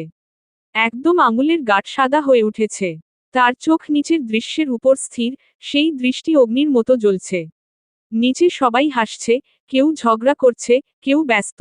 কিন্তু তার কাছে এই দৃশ্যটা অসহ্য লাগছে। তার চোয়াল শক্ত হয়ে ওঠে। ঠিক তখনই তার পকেটে রাখা মুঠোফোনটা বেজে ওঠে। স্ক্রিনে ভেসে ওঠে, ড্যাড। সে কয়েক সেকেন্ড তাকিয়ে থাকে। তারপর কলটা রিসিভ করে গম্ভীর গলায় বলে, ইয়েস, ড্যাড। বিপরীত পাশ থেকে কিছু প্রশ্ন আসে। থমাস ধীরে প্রত্যুত্তর করে, আমি এতদিন এখানে থেকেও কিছু করতে পারিনি। তার চোখ তখনও নিচের দিকে স্থির, যেখানে সবাই গাড়িতে উঠছে। সে দাঁত চেপে বলে, আর যে নিজের সব গার্ড চেঞ্জ করে ফেলেছে। পুরো সিকিউরিটি নতুন। আর প্রতিটা জায়গা সে নিজে চেক করছে। একটা সুযোগও নেই। ফোনের ওপাশ থেকে শান্ত একটা কণ্ঠ ভেসে আসে, রিল্যাক্স, মাই সান। আমরা এত বছর ধৈর্য ধরতে পেরেছি। আর কয়েকটা দিনও পারবো। ওদের বাংলাদেশে আসতে দাও। তারপর বাকিটা এখানে দেখা যাবে। থমাস কয়েক সেকেন্ড চুপ থেকে তারপর ধীরে ধীরে তার ঠোঁটের কোণে একটা ঠান্ডা হাসি ফুটিয়ে বলে, ওকে, ড্যাড। সে কলটা কেটে নিচে তাকায়, গাড়িগুলো একে একে স্টার্ট নিচ্ছে। গার্ডরা শেষবারের মতো চারপাশ চেক করছে। আর যে, সানা, আর ভি আর বাকিরা গাড়িতে উঠছে। সে নিজের ঠোঁটের কোণে মেকি হাসি ফুটিয়ে আওড়ায়, Thomas, now your acting begins. তারপর সেও নিচে নেমে সবার সাথে সহজভাবে মিশে যায়। একসাথে কয়েকটা কালো গাড়ি ধীরে ধীরে ভিলার গেট পার হয়ে বেরিয়ে পড়ে। তাদের গন্তব্য সাংহাই পুডং ইন্টারন্যাশনাল এয়ারপোর্ট। সেখান থেকেই তারা ফিরবে বাংলাদেশে। Shanghai Pudong international airport. কাচের তৈরি বিশাল টার্মিনাল বিল্ডিংটা দূর থেকেই চকচক করছে। ভিতরে ঢুকলেই মনে হয় যেন একটা শহরের মধ্যে আরেকটা শহর। চারদিকে মানুষের ভিড়। কেউ ট্রলি ঠেলছে, কেউ বিদায় দিচ্ছে, কেউ আবার ব্যস্তভাবে বোর্ডিং গেটের দিকে ছুটছে। মাঝে মাঝে স্পিকারে ঘোষণা ভেসে আসছে। এই ব্যস্ততার মাঝেই কালো গাড়ির কনভয় এসে থামে এয়ারপোর্টের সামনে। গার্ডরা আগে নেমে চারপাশ দেখে নেয়। তারপর একে একে নামে সবাই। আরজে গাড়ি থেকে নামতেই আরভি দৌড়ে তার দিকে আসে। আরজে হেসে তাকে কোলে তুলে নিয়ে সানার দিকে দরজা খুলে দেয়। সানা তড়িঘড়ি করে বের হয়ে আরভিকে একটু আদর করে নিজের সুটকেসের দিকে এগিয়ে যায়। আরজে একটা দীর্ঘ শ্বাস ছেড়ে জ্যাকো কাইলিনের দিকে তাকিয়ে আদেশ ছুড়ে। Keep an eye on her, very carefully. Okay বসো। দুজনেই চলে যায় সানার পিছনে। আরজে আরভিকে নিয়ে ভিতরের দিকে চলে যায়। Let's go, my boy. RV উচ্ছ্বাসে বলে। ড্যাড, আমরা এখন প্লেনে উঠব? আরজে তার চুল এলোমেলো করে দিয়ে বলে। আর একটু পরেই। এরপর সে নিজের শুটিং টিমের দিকে আরভিকে কোলে নিয়েই একটু দূরে চলে যায় তাদের সাথে কথা বলতে। এদিকে সানা ভালো করে তদারকি করার পর একদম নড়েনি। সে দাঁড়িয়ে আছে তার ব্যাগগুলোর সামনে। ব্যাগগুলো এমনভাবে সাজানো যেন ছোটখাটো একটা পাহাড়। সে হাত গুটিয়ে দাঁড়িয়ে সবগুলোর দিকে নজর রাখছে। মনে হচ্ছে কেউ যদি একটা ব্যাগও নাড়ায় তাহলে যুদ্ধ শুরু হয়ে যাবে। তার পাশে দাঁড়িয়ে আছে এসপি আর ঈশানী। এসপি ইতিমধ্যে হাঁপিয়ে গেছে সানিতার ব্যাগ টেনে টেনে। সে ট্রলির দিকে তাকিয়ে বিড়বিড় করে। মেয়েদের এত ব্যাগ লাগে কেন, উপরওয়ালাই জানে। সানিতার প্রেগনেন্সির সময় ঘনিয়ে এসেছে দেখে তার সাথে তার খালাতো বোন সিয়া দুদিন আগেই এসেছে চায়নাতে সানিতার খেয়াল রাখার জন্য। সানিতা তার সাথে ওয়াশরুমে গেছে। এদিকে ঈশানী নিজের সাজপোশাক নিয়ে ব্যস্ত। ঠিক তখনই দুজন চাইনিজ এয়ারপোর্ট পুলিশ এগিয়ে আসে। তারা সানার সামনে দাঁড়িয়ে ভদ্রভাবে বলে, ছিং দা কাই শিংলি, ওমেন শুয়াও জিয়ানছা। অনুগ্রহ করে লাগেজ খুলুন, আমরা চেক করব। সানা 2 সেকেন্ড তাদের দিকে তাকিয়ে থাকে। সে এদের কথার মানে অনেকটাই বুঝতে পেরেছে কিন্তু সমস্যা হচ্ছে সে তো আর চাইনিজ বলতে পারে না। তারপর বুক ফুলিয়ে আত্মবিশ্বাসী মুখে বলে, শিং সাং হুং Hang, but bag no ওপেং। SP মাত্র মুখে কোল্ড কফিটা তুলেছে সাথে সাথেই সেটা ছিটকে বাহিরে পড়ে যায়। তার ডিরেক্ট কাশি উঠে গেছে সানার চাইনিজ শুনে। আর ঈশানী মুখ চেপে হাসি আটকায়। এই 6 বছরে তারা এমন চাইনিজ তার মুখে অনেক শুনেছে। পুলিশের সানার কথা বোধগম্য হলো না তাই আবার বলে, ছিং পেইহে জিয়ানছা, দয়া করে চেকিংয়ে সহযোগিতা করুন। সানা এবার আরও সিরিয়াস হয়ে যায়। সে তর্জনী উঁচিয়ে বলে, নো নো, এই bag very special. Me carry, you can't touch, in fact nobody can't touch, না হয় ফাহহ করে দিব। পুলিশ দুজন একে অন্যের দিকে তাকায়। কিন্তু রমণী থামে না, সে আবারও পুলিশকে বলে, bag important, very very important. More than my only husband. Do you understand? এসপির নাকে মুখে উঠে গেছে, সে নিজেকে সামলে ফিসফিস করে বলে, পুলিশেরা নিশ্চয় এখন ভাবছে এই কটকটি কোন এলিয়েন। ঈশানী সানার হাত ধরে তাকে একটু কাছে টেনে বলে, থামো ডাইনি, থামো। বাংলা তো কোন মতে আসে তোর, ইংলিশের মান ইজ্জতের রফাদফা করে দিয়েছিস, চাইনিজকে তো একদম উগান্ডায় পাঠিয়ে দিয়েছিস। আমি বুঝতে পারছি না, তুই 6 বছরেও কিভাবে চাইনিজ শিখতে পারলি না? বিপরীতে রমণী তার উপর বিরক্ত হয়ে বলে, আমার কি দোষ, ওই চাইনিজ ভাষা এত কঠিন। বহু কষ্টে একদিনে এক অক্ষর মনে রেখেছি, পরের দিনেরটা পড়তে গিয়ে দেখি এটাও ভুলে গেছি। তুই এত খারাপ স্টুডেন্ট, পরীক্ষায় পাশ করেছিস কিভাবে? পাশ থেকে এসপি বলে, আর কিভাবে, আমার খাতা পুরো কপি পেস্ট মেরে দিয়েছে। আমি তো মাঝে মাঝে একে লিখেও দিয়েছি। রিয়েলি, তুই এতটা খারাপ ছিলি? আরে সবাই ভালো স্টুডেন্ট হলে দেশ তাড়াতাড়ি উন্নতি হয়ে যাবে। সব যদি ফার্স্ট বেঞ্চার হয় তাহলে লাস্ট বেঞ্চে কে বসবে বল? সানার এমন যুক্তি শুনে ঈশানীর চোয়াল ঝুলে পড়ার উপক্রম। সে কিছু বলার আগেই এসপি তড়িঘড়ি করে বলে, মিসেস নাগিন পিছনে দেখুন, ওই যাওরা আসছে। ঈশানী পিছনে তাকাতেই নজরে আসে, আর যে আর ভিকে কোলে নিয়ে আসছে। এসপি ফের বলে, সাতারা চিহ্নলা, এখন এসে বলবে এরা নিজের ভাষা চাইনিজ ভুল বলছে, এর বউ ঠিক বলছে। তার থেকে ভালো পালানো মিসেস নাগিন, পালানো। এসপি আর ঈশানী আর 1 সেকেন্ড এখানে নেই। মুহূর্তে দুজন গায়েব হয়ে গেল। সানার সামনের পুলিশ দুজন এবার সত্যি বিরক্ত হয়ে পড়েছে। ঠিক তখনই সামনে আসে জ্যাক আর কাইলিন। জ্যাক পুলিশের দিকে বলে, থা বুই শুও ঝংওয়েন, উনি চাইনিজ বলতে পারেন না। পুলিশেরা তখন সব বুঝতে পারে তাই হালকা হেসে চাইনিজে বলে, সমস্যা নেই, এটা শুধু নিয়মিত চেকিং। তারা কিছুক্ষণ চেকিং চলে যায়। সব শেষ হতেই সানা স্বস্তির নিঃশ্বাস ফেলে কাইলিনকে ব্যাগের দায়িত্ব রেখে যায়, সাথে তাকে ভালো করে সতর্ক করে, যদি একটা ব্যাগও গায়েব হয় তাহলে কাইলিনের কপালে লাইফেও বউ জুটবে না। কাইলিন মাঝে মাঝে বুঝতে পারে না, সবাই কেন তার বউ আর বিয়ের পিছনে পড়ে আছে। সে ব্যাগগুলোকে ট্রলিতে তুলে প্লেনে লোড করার জন্য পাঠিয়ে দেয়। এয়ারপোর্টের ভিড় তখন আরও বেড়েছে। চারদিকে ট্রলি, ঘোষণা, মানুষের ভিড় সব মিলিয়ে এক অদ্ভুত ব্যস্ততা। সানা নিজের সব ব্যাগ কাইলিনের হাতে তুলে দিয়ে ধীরে ধীরে এগিয়ে আসে এসপি আর ঈশানীর দিকে। এসপি তখনও বিরক্ত মুখে দাঁড়িয়ে আছে সানিতার জন্য। সানা এসেই বলে, বুঝতে পারছি না, সব সময় এরা সবাই আমার ব্যাগের পিছনে কেন পড়ে থাকে। এসপি নিজের ফোনে এতক্ষণ ব্যস্ত ছিল। সে ফোন থেকে দৃষ্টি সরিয়ে রমণীর দিকে তাকিয়ে বলে, নিজের সাথে একগাদা ব্যাগ নিয়ে হাঁটলে এমনই হবে। এসপি বলতে দেরি, সানা তার বাহুতে দুম করে একটা লাগাতে দেরি হয়নি। ঈশানীর এদিকে খেয়াল নেই, সে সামনে তাকিয়ে কিছু একটা দেখে তাড়াতাড়ি করে সানার দিকে তাকিয়ে বলে, ডাইনি দেখ দেখ, আরজের মুভির হিরোইন কিভাবে চিপকে যাচ্ছে ওর সাথে, মনে হচ্ছে একটু পর কোলে উঠে যাবে। সানা তার কথা শুনে চমকে সামনে তাকায়। নজরে আসে কিছুটা দূরে দাঁড়িয়ে আছে আরজে, তার মুভি ডিরেক্টর আকাশ বিল্লাহ, তার পাশে দাঁড়িয়ে আছে তার মুভির এক অভিনেত্রী, নীলাশা। মেয়েটা খুব সাজগোজ করে এসেছে। সে বারবার হেসে হেসে কিছু বলছে আরজেকে। তার হাসিটা একটু বেশিই মিষ্টি। কখনো চুল কানের পেছনে সরাচ্ছে, কখনো মাথা নিচু করে লজ্জাবতীর মতো হাসছে। মনে হচ্ছে যেন সে খুব চেষ্টা করছে আরজেকে ইমপ্রেস করার। কিন্তু আরজের দিকে তাকালে বোঝা যায়, সে একদমই আগ্রহী না। তার চোখ বেশিরভাগ সময় ফোনের স্ক্রিনে। সামনে থাকা আকাশ বিল্লাহ তাকে কিছু একটা বলছে, যার কারণে সে মাঝে মাঝে শুধু মাথা নাড়ছে।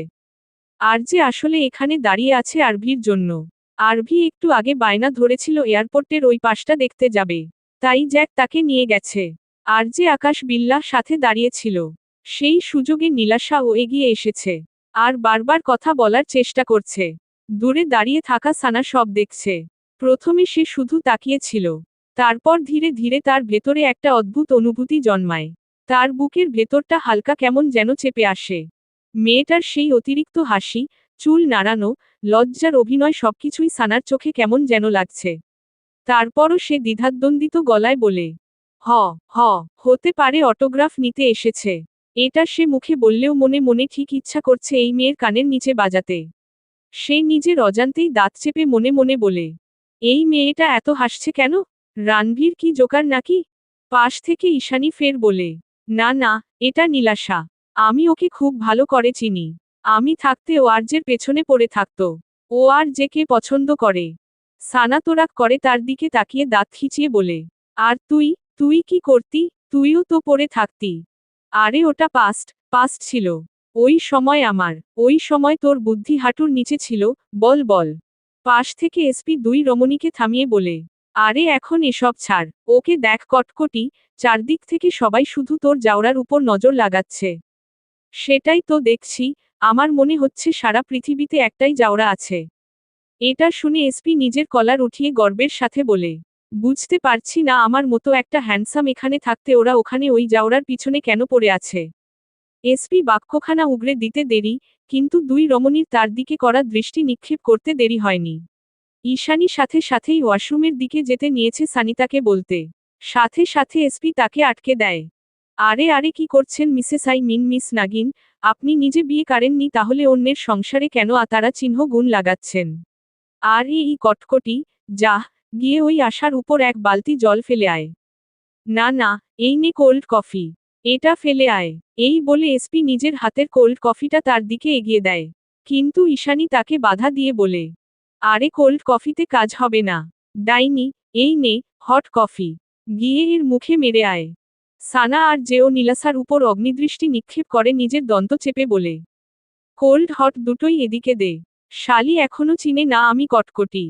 কালনাগিনী মালি ছালি। সব করে দিয়েছি খালি খালি। এখন এই নীলাশাকে করে দেব ধোয়াশা। হবে শুধু তামাশা। খেলবো আমি পাশা। তার মুখে কবিতা শুনে এসপি ঈশানী দুদিক থেকে হাততালি দিয়ে তাকে বাহবা দিয়ে বলে, বাহ বাহ, কি কবিতা বললি? First class, second class, third class না হলেও লাস্ট ক্লাস অবশ্যই হয়েছে, যে কেউ শুনলে বমি করতে বাধ্য, না করলে তার রুচিতে সমস্যা। এদের মুখে এমন উল্টোপাল্টা প্রশংসা শুনে সানা নিজের পায়ের হাই হিল দিয়ে দুটোর পায়ের উপরে দুটো দিয়ে সামনে চলে যায় গালি দিয়ে। তেরি তো, এদিকে দুজনে ব্যথায় নিজেদের মুখ কুঁচকে নিল। আহহ, রমণী দুই হাতে দুই কফির কাপ নিয়ে এগিয়ে যায় ঠোঁটের কোণে দুষ্টু হাসি ঝুলিয়ে। সে কাছে গিয়ে প্রথমে তাদের কথা শোনার চেষ্টা করে, কানে আসে ডিরেক্টর আকাশ বিল্লাহ আর যে কে নিজের নেক্সট মুভির ব্যাপারে বলছে। কিন্তু নীলাশা সে এগুলোর থেকে দূরে। সে কানের পিছনে চুল গুজে লজ্জাবতী পাতার ন্যায় মিয়ে আরজেকে প্রশ্ন জিজ্ঞেস করে। আরজে, আমাকে কেমন লাগছে? এদিকে সানা নাক মুখ কুচকে জোরে প্রত্যুত্তর করে। ঠিক চায়না মালের অনুরূপ, উপরে ফিটফাট, ভিতরে সদরঘাট। মুহূর্তে নীলাসার মুখটা বেলুনের মতো ফুস হয়ে গেল। সে নিজের নাক সিটকে কটমট দৃষ্টি নিক্ষেপ করে সানার উপর। সানা তাকে একটু ধাক্কা দিয়ে সরিয়ে আরজের পাশে দাঁড়ায়। নীলাসা এমন আকস্মিক ধাক্কায় কয়েক কদম পিছিয়ে যায়। সানা নীলাসার দিকে তাকিয়ে একটা মেকি হাসি দিয়ে বলে, কুল ধোঁয়াশা। বিপরীতে থাকা মানবীর বিরক্তিতে কপাল কুঁচকে যায়। ধোঁয়াশা, ইটস নীলাশা, ওই নীলাশা, ওই ধোঁয়াশা, তামাশা। সব একই ভাষা, হবে শুধু নিরাশা। হোয়াটেভার, হাটি হাসে। ততক্ষণে ডিরেক্টর আকাশ বিল্লার নজরে আসে সানাকে। সে এতক্ষণ আরজেকে নিজের নতুন মুভির হিরো হওয়ার জন্য রাজি করাচ্ছিল। সানাকে দেখে মনে মনে ভাবে, হয়তো তার ওয়াইফকে খুশি করালে আরজে তার মুভির জন্য হা বলে দিবে। তাই সে মুখে হাসি ফুটিয়ে তার দিকে হ্যান্ডশেকের জন্য হাত বাড়িয়ে বলে, hello ma'am, nice to meet you. Sana নীলাসার থেকে দৃষ্টি সরিয়ে সামনে তাকায় যে তার দিকে হাত বাড়িয়ে আছে। ডিরেক্টরের এমন ব্যবহারে সবাই স্বাভাবিক থাকলেও একজন থাকতে পারছে না, সেটা আর কেউ না, আরজে। সে চোয়াল শক্ত করে রক্তচক্ষুতে তাকিয়ে আছে ডিরেক্টরের হাতের দিকে। ধীরে ধীরে নিজের এক হাত বাড়িয়ে শক্ত করে সানার কোমর পেঁচিয়ে ধরে একদম নিজের কাছে নিয়ে আসে। সানা এক পলক তার দিকে তাকিয়ে পর মুহূর্তে নিজের দুই হাতে থাকা কফির একটা কাপ উনার বাড়িয়ে রাখা হাতে দিয়ে বলে, নাইস টু মিট ইউ। বিপরীতে ডিরেক্টর নিজের হাত গুটিয়ে আরজের দিকে তাকাতেই থতমত খেয়ে গেলেন। তার ঠোঁটের হাসি মুহূর্তে মিলিয়ে গেল। তিনি একটা ফাঁকা ঢোক গিলে কয়েক কদম পিছিয়ে যান, কেননা আরজে কেমন খেয়ে ফেলা দৃষ্টিতে তাকিয়ে আছে তার দিকে। এসবের কিছুই নীলাসার বোধগম্য হল না। সে সানাকে আরজের সামনে কালার করার জন্য ঠোঁটে বাঁকা হাসি ফুটিয়ে নিজেই সানার দিকে এগিয়ে এসে তার অন্য হাতে ধরা কফির কাপের সাথে ধাক্কা খায়, যার কারণে তার ড্রেসে অনেকটা কফি পড়ে যায়। সেভাবেই বলে, how could you do this to me? তুমি এমনটা ইচ্ছা করে করেছ তাই না?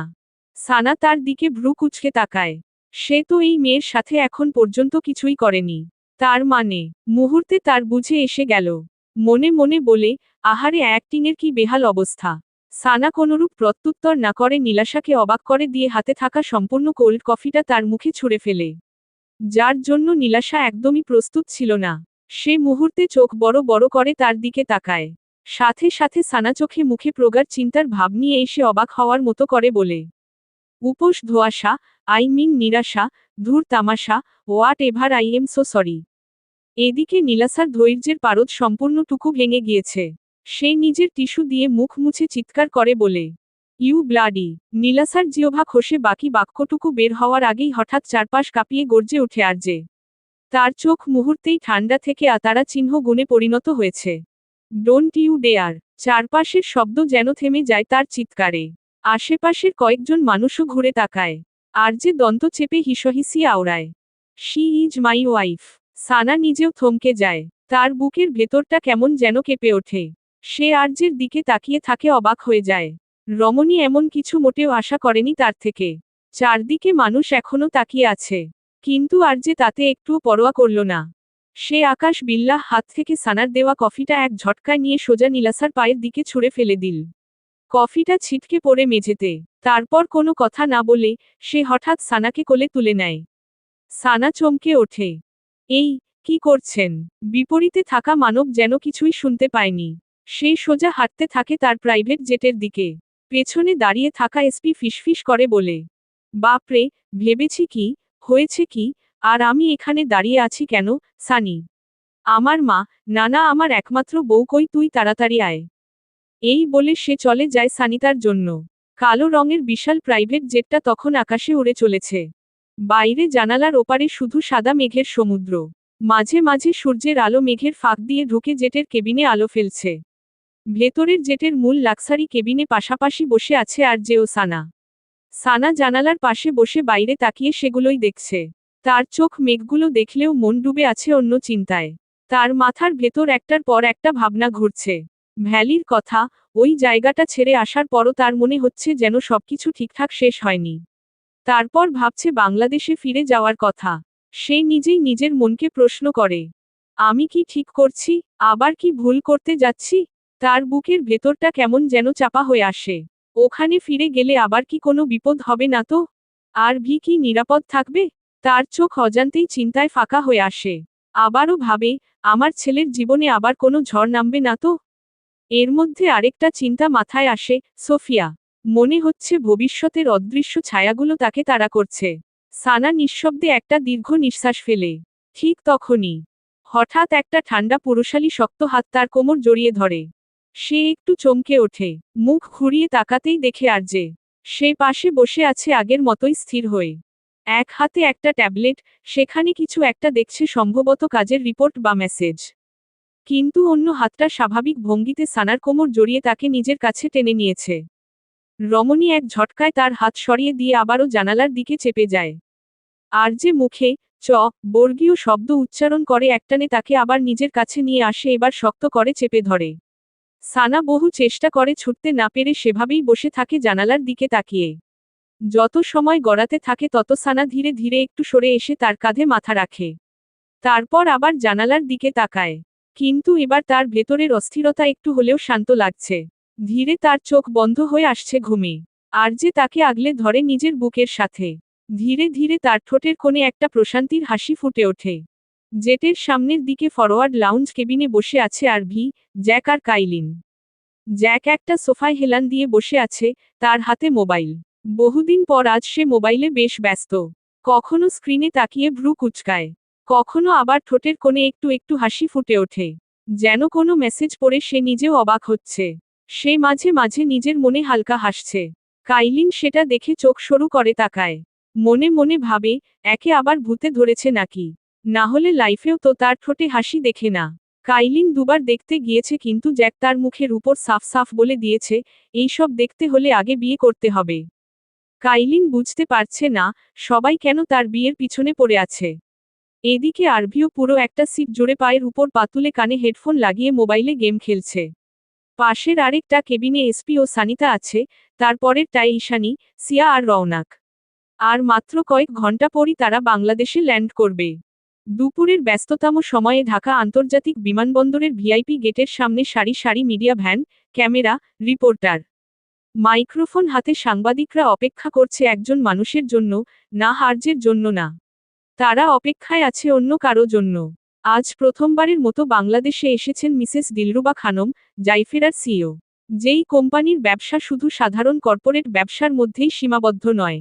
ইন্টেলিজেন্স নেটওয়ার্ক, প্রাইভেট সিকিউরিটি, আন্তর্জাতিক ফাইন্যান্স, গোপন তদন্ত, অনেক অদৃশ্য ক্ষেত্রেও তাদের প্রভাব আছে। আজ বাংলাদেশে তাদের প্রথম অফিসিয়াল ব্রাঞ্চ খুলতে এসেছেন তিনি। ভিআইপি কনভয় থেকে মিসেস দিলরুবা খানম বেরিয়ে আসতেই ফ্ল্যাশের ঝলকানি শুরু হয়ে যায়।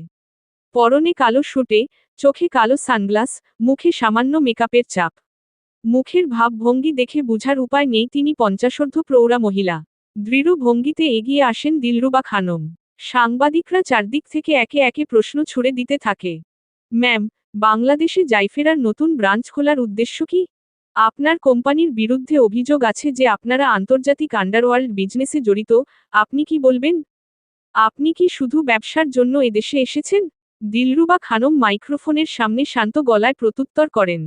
বাংলাদেশ সম্ভাবনার দেশ, আমরা এখানে অবশ্যই ব্যবসা করতে এসেছি। আমরা এখানে বিনিয়োগ করতে চাই, নতুন কাজের সুযোগ তৈরি করতে চাই। একজন সাংবাদিক আবার জিজ্ঞেস করেন, কিন্তু ম্যাম, অনেকেই বলছে জাইফেরা শুধু কর্পোরেট ব্যবসা করে না, অস্ত্র, কালো টাকা, গোপন ফাইন্যান্সিং এসবের সাথেও জড়িত। দিলরুবা খানম হালকা হেসে বলেন, দেখুন, বড় ব্যবসা মানেই বড় দায়িত্ব। আর পৃথিবীর বড় বড় ব্যবসা কখনোই সাদা কালো হয় না। কখনো কখনো ধূসর এলাকায়ও কাজ করতে হয়। হঠাৎ আরেকজন সাংবাদিক প্রশ্ন করে বসে, ম্যাম, বর্তমানে বিডিতে যে বি সবার উপরে আছে, সেই হিসেবে সোফিয়া জাওয়ানের ব্যাপারে আপনার মতামত কি? এই প্রশ্নে তার চোখ একটু সরু হয়ে আসে। তিনি ধীরে বলেন, সোফিয়া জাওয়ান খুবই চতুর ও একজন বুদ্ধিমান মহিলা। কিন্তু সমস্যা হলো, অনেক সময় শিকারী আর শিকার, দুজনেই ভাবে তারা শিকারী। দেখা যাক, এই খেলায় আসল শিকারী কে। এদিকে জাওয়ান ম্যানশনের ভিতরে বসে আছে সোফিয়া জাওয়ান, সামনে বড় স্ক্রিনে লাইভ নিউজ চলছে। সেখানে দেখানো হচ্ছে দিলরুবা খানমের এই প্রেস কনফারেন্স। সোফিয়ার চোখ স্ক্রিনে স্থির দৃষ্টি, এক মুহূর্তের জন্যও হেরফের হচ্ছে না। দিলরুবা খানমে প্রতিটা কথায় তার চোখ ঝলসে উঠছে। হাতের মুঠো ধীরে ধীরে শক্ত হয়ে আসে, এত জোরে যে নখের চাপ তার তালুতে বসে যায়।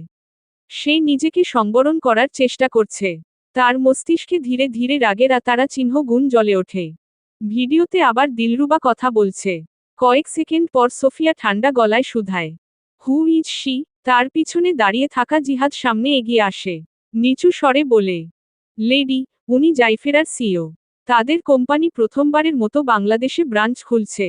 সোফিয়া চোখ সরু করে তাকায়। কণ্ঠস্বর থেকে বের হয়, জাইফেরা, ফুল ডিটেইলস। ওরা শুধু সাধারণ কর্পোরেশন না, আন্তর্জাতিক অস্ত্র ব্যবসা, black financing, cyber intelligence operation, এমনকি অনেক গোপন আন্ডারওয়ার্ল্ড ডিলও ওদের মাধ্যমে হয়। অনেক বড় বড় মাফিয়া নেটওয়ার্কের সাথে তাদের কানেকশন আছে। সোফিয়া কিছুক্ষণ চুপ করে থাকে। তারপর ধীরে ধীরে তার ঠোঁটের কোণে একটা ঠান্ডা হাসি ফুটে ওঠে, ধীরে বলে, এই মাঠে শুধুমাত্র একজন খেলোয়াড় থাকবে। সে জিহাদের দিকে তাকিয়ে ঠান্ডা স্বরে আওড়ায়। আর সে হল সোফিয়া জাওয়ান। ওকে সরিয়ে দাও। শুরুতেই জিহাদ মাথা নাড়তে গিয়েও থেমে যায়। সে ধীরে বলে, লেডি। আর সোফিয়া ভ্রু কুঁচকে তার দিকে তাকায়। জিহাদ একটা ফাঁকা ঢুক গিলে আওড়ায়, আজ আর ভিকে নিয়ে বাংলাদেশে ফিরছেন আরজে স্যার। জিহাদের বলা এই বাক্যটুকু শ্রবণ হতেই এক মুহূর্তের জন্য সোফিয়ার চোখে অদ্ভুত এক ঝিলিক খেলে যায়। যেন সে হঠাৎ একটা বড় কিছুর সন্ধান খুঁজে পেয়েছে। তার মুখে যেই এতক্ষণ রাগ ছিল, তা ধীরে ধীরে গলে যায়। তার ঠোঁটে ফুটে ওঠে একটা বাঁকা হাসি। সোফিয়া ধীরে ধীরে হেলান দিয়ে বসে, তারপর হঠাৎ শব্দ করে হেসে ওঠে। তার কণ্ঠনালী থেকে ফিসফিস করে বের হয়, একটা আরজে আমাকে ভেঙে ফেলেছে, এখন আরেকটা আরজে বানাবো, আরেকটা রণ। তার ঠোঁটের বাঁকা হাসি আরও গভীর হয়ে ওঠে, সাথে রুমের বাতাস হঠাৎ ভারী হয়ে ওঠে। সোফিয়া জাওয়ান ফের আওড়ায়, এই আরজের লাইফে কোন সানা আসবে না, আসার আগেই আমি তার অস্তিত্ব বিলীন করে দিব। সন্ধ্যা ধীরে ধীরে নেমে এসেছে ঢাকার আকাশে। আকাশের শেষ গোধূলির রংটা ধীরে ধীরে মিলিয়ে যাচ্ছে। সেই সন্ধ্যার অন্ধকারের মধ্যে দূর থেকে মাথা উঁচু করে দাঁড়িয়ে আছে এক বিশাল অট্টালিকা। Black mansion. বাইরে থেকে দেখলেই বোঝা যায়, এটা কোনো সাধারণ ম্যানশন নয়। উঁচু কালো দেয়াল পুরো প্রাসাদটাকে ঘিরে রেখেছে। দেয়ালের ওপর বসানো electric sensor, infrared camera, motion detector একটা জাল বুনে রেখেছে পুরো এলাকা জুড়ে। প্রধান গেটের সামনে ভারী আর্মার্ড গেট। দুই পাশে দাঁড়িয়ে আছে সশস্ত্র নিরাপত্তারক্ষী। গেটের উপর লাগানো আছে অটোমেটিক টারেট ক্যামেরা। যে কোনো কিছু সন্দেহজনিত হলেই সঙ্গে সঙ্গে অ্যালার্ম বেজে ওঠে। চারদিকে সারি সারি সিসিটিভি, প্রতিটা কোণা নজরদারির মধ্যে। এমন ব্যবস্থা যে একটা পিঁপড়া পর্যন্ত অজান্তে ঢুকতে পারবে না। এই নিরাপত্তা ব্যবস্থা কাকতালীয় না। সবকিছু আরজে নিজে দাঁড়িয়ে থেকে বসিয়েছে। কারণ সে খুব ভালো করেই জানে, তার নিজের মা কেমন, তার শত্রুরা কেমন, ওই মার্কান স্টিফেন কেমন। আরজে নিজের জীবনে অনেক কিছু সহ্য করেছে। কিন্তু সে একটা জিনিস কখনোই হতে দিতে চায় না, তার সন্তানের জীবন যেন তার মতো না হয়। এই কারণেই সে নিজে প্রতিটা ক্যামেরা চেক করেছে, প্রতিটা গেট পরীক্ষা করেছে, প্রতিটা সিকিউরিটি লেয়ার। আজ সন্ধ্যায় একের পর এক গাড়ি ঢুকেছে ব্ল্যাক ম্যানশনের গেটে। সবাই এয়ারপোর্ট থেকে এখানে এসেছে।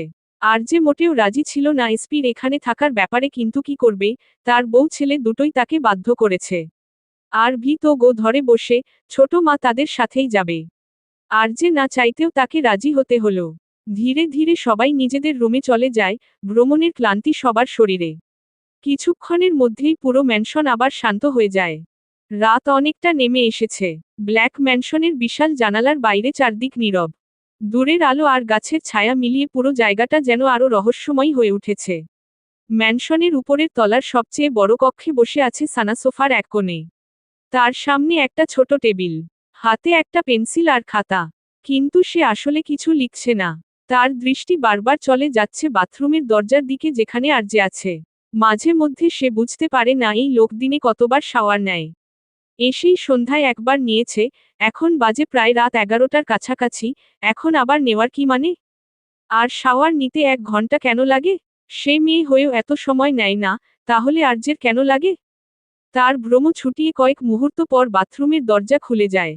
আরজে শাওয়ার নিয়ে বেরিয়ে আসে। ভেজা চুল থেকে এখনো পানির ফোঁটা পড়ছে। দাড়ি। সে এক হাতে তোয়ালে নিয়ে চুল মুছতে মুছতে সামনে হাঁটে। রুমের আলোতে তার ভেজা চুল আর কাঁধের উপর পড়ে থাকা পানির ফোঁটা চকচক করছে। সে একবার স্বাভাবিকভাবেই পিছনের দিকে তাকায়, দৃষ্টি আটকায় সানাতে। রমণী দ্রুত চোখ নামিয়ে খাতার দিকে তাকায়, যেন সে খুব মন দিয়ে কিছু লিখছে। পেন্সিলটা খাতার উপর দ্রুত ঘুরছে। কিন্তু আরজে একটু আড়চোখে তাকাতেই বুঝে যায় সানা কিছুই লিখছে না।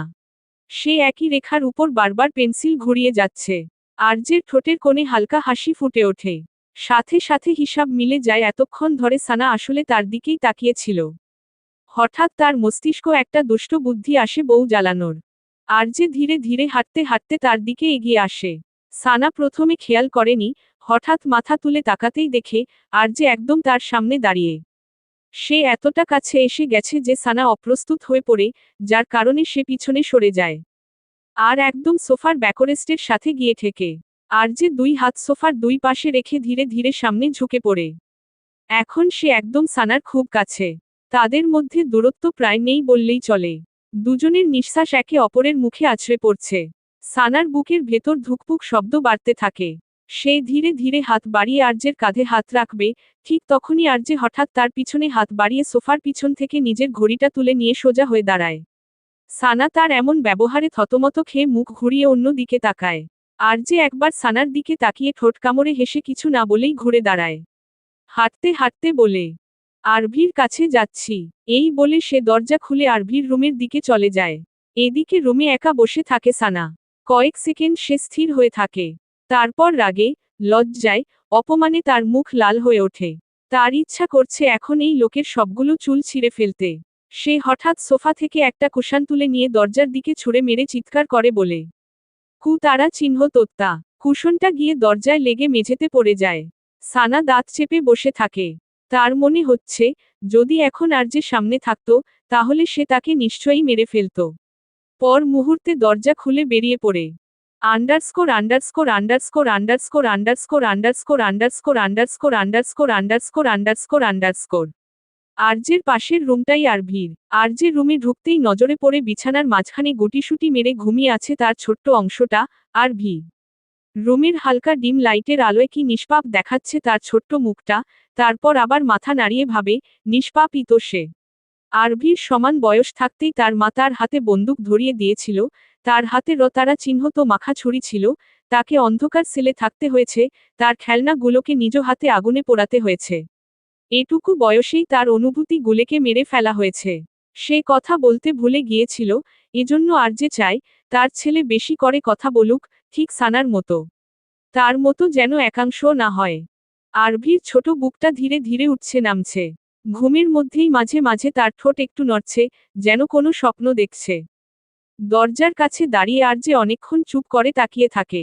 তার মুখের সেই চিরচেনা কঠিন ভাবটা ধীরে ধীরে নরম হয়ে আসে। সে ধীরে ধীরে এগিয়ে এসে বিছানার পাশে বসে। একটা দীর্ঘ সময় শুধু তাকিয়েই থাকে ছেলের মুখের দিকে। এই ছোট্ট মুখটা, এই নির্ভেজাল ঘুম, এই একটাই জিনিস তার ভেতরের সমস্ত অন্ধকারকে কিছুক্ষণের জন্য থামিয়ে দেয়। আরজে ধীরে হাত বাড়িয়ে আরভির কপালের উপর পড়ে থাকা এলোমেলো চুলগুলো সরিয়ে তারপর খুব আস্তে করে ছেলের কপালে একটা চুমু খায়। নিচু গলায় ফিসফিস করে বলে, তোমার ড্যাড থাকতে কেউ তোমার দিকে হাত বাড়াতে পারবে না। কেউ না, একদম কেউ না। তোমাকে কেউ কষ্ট দিতে পারবে না।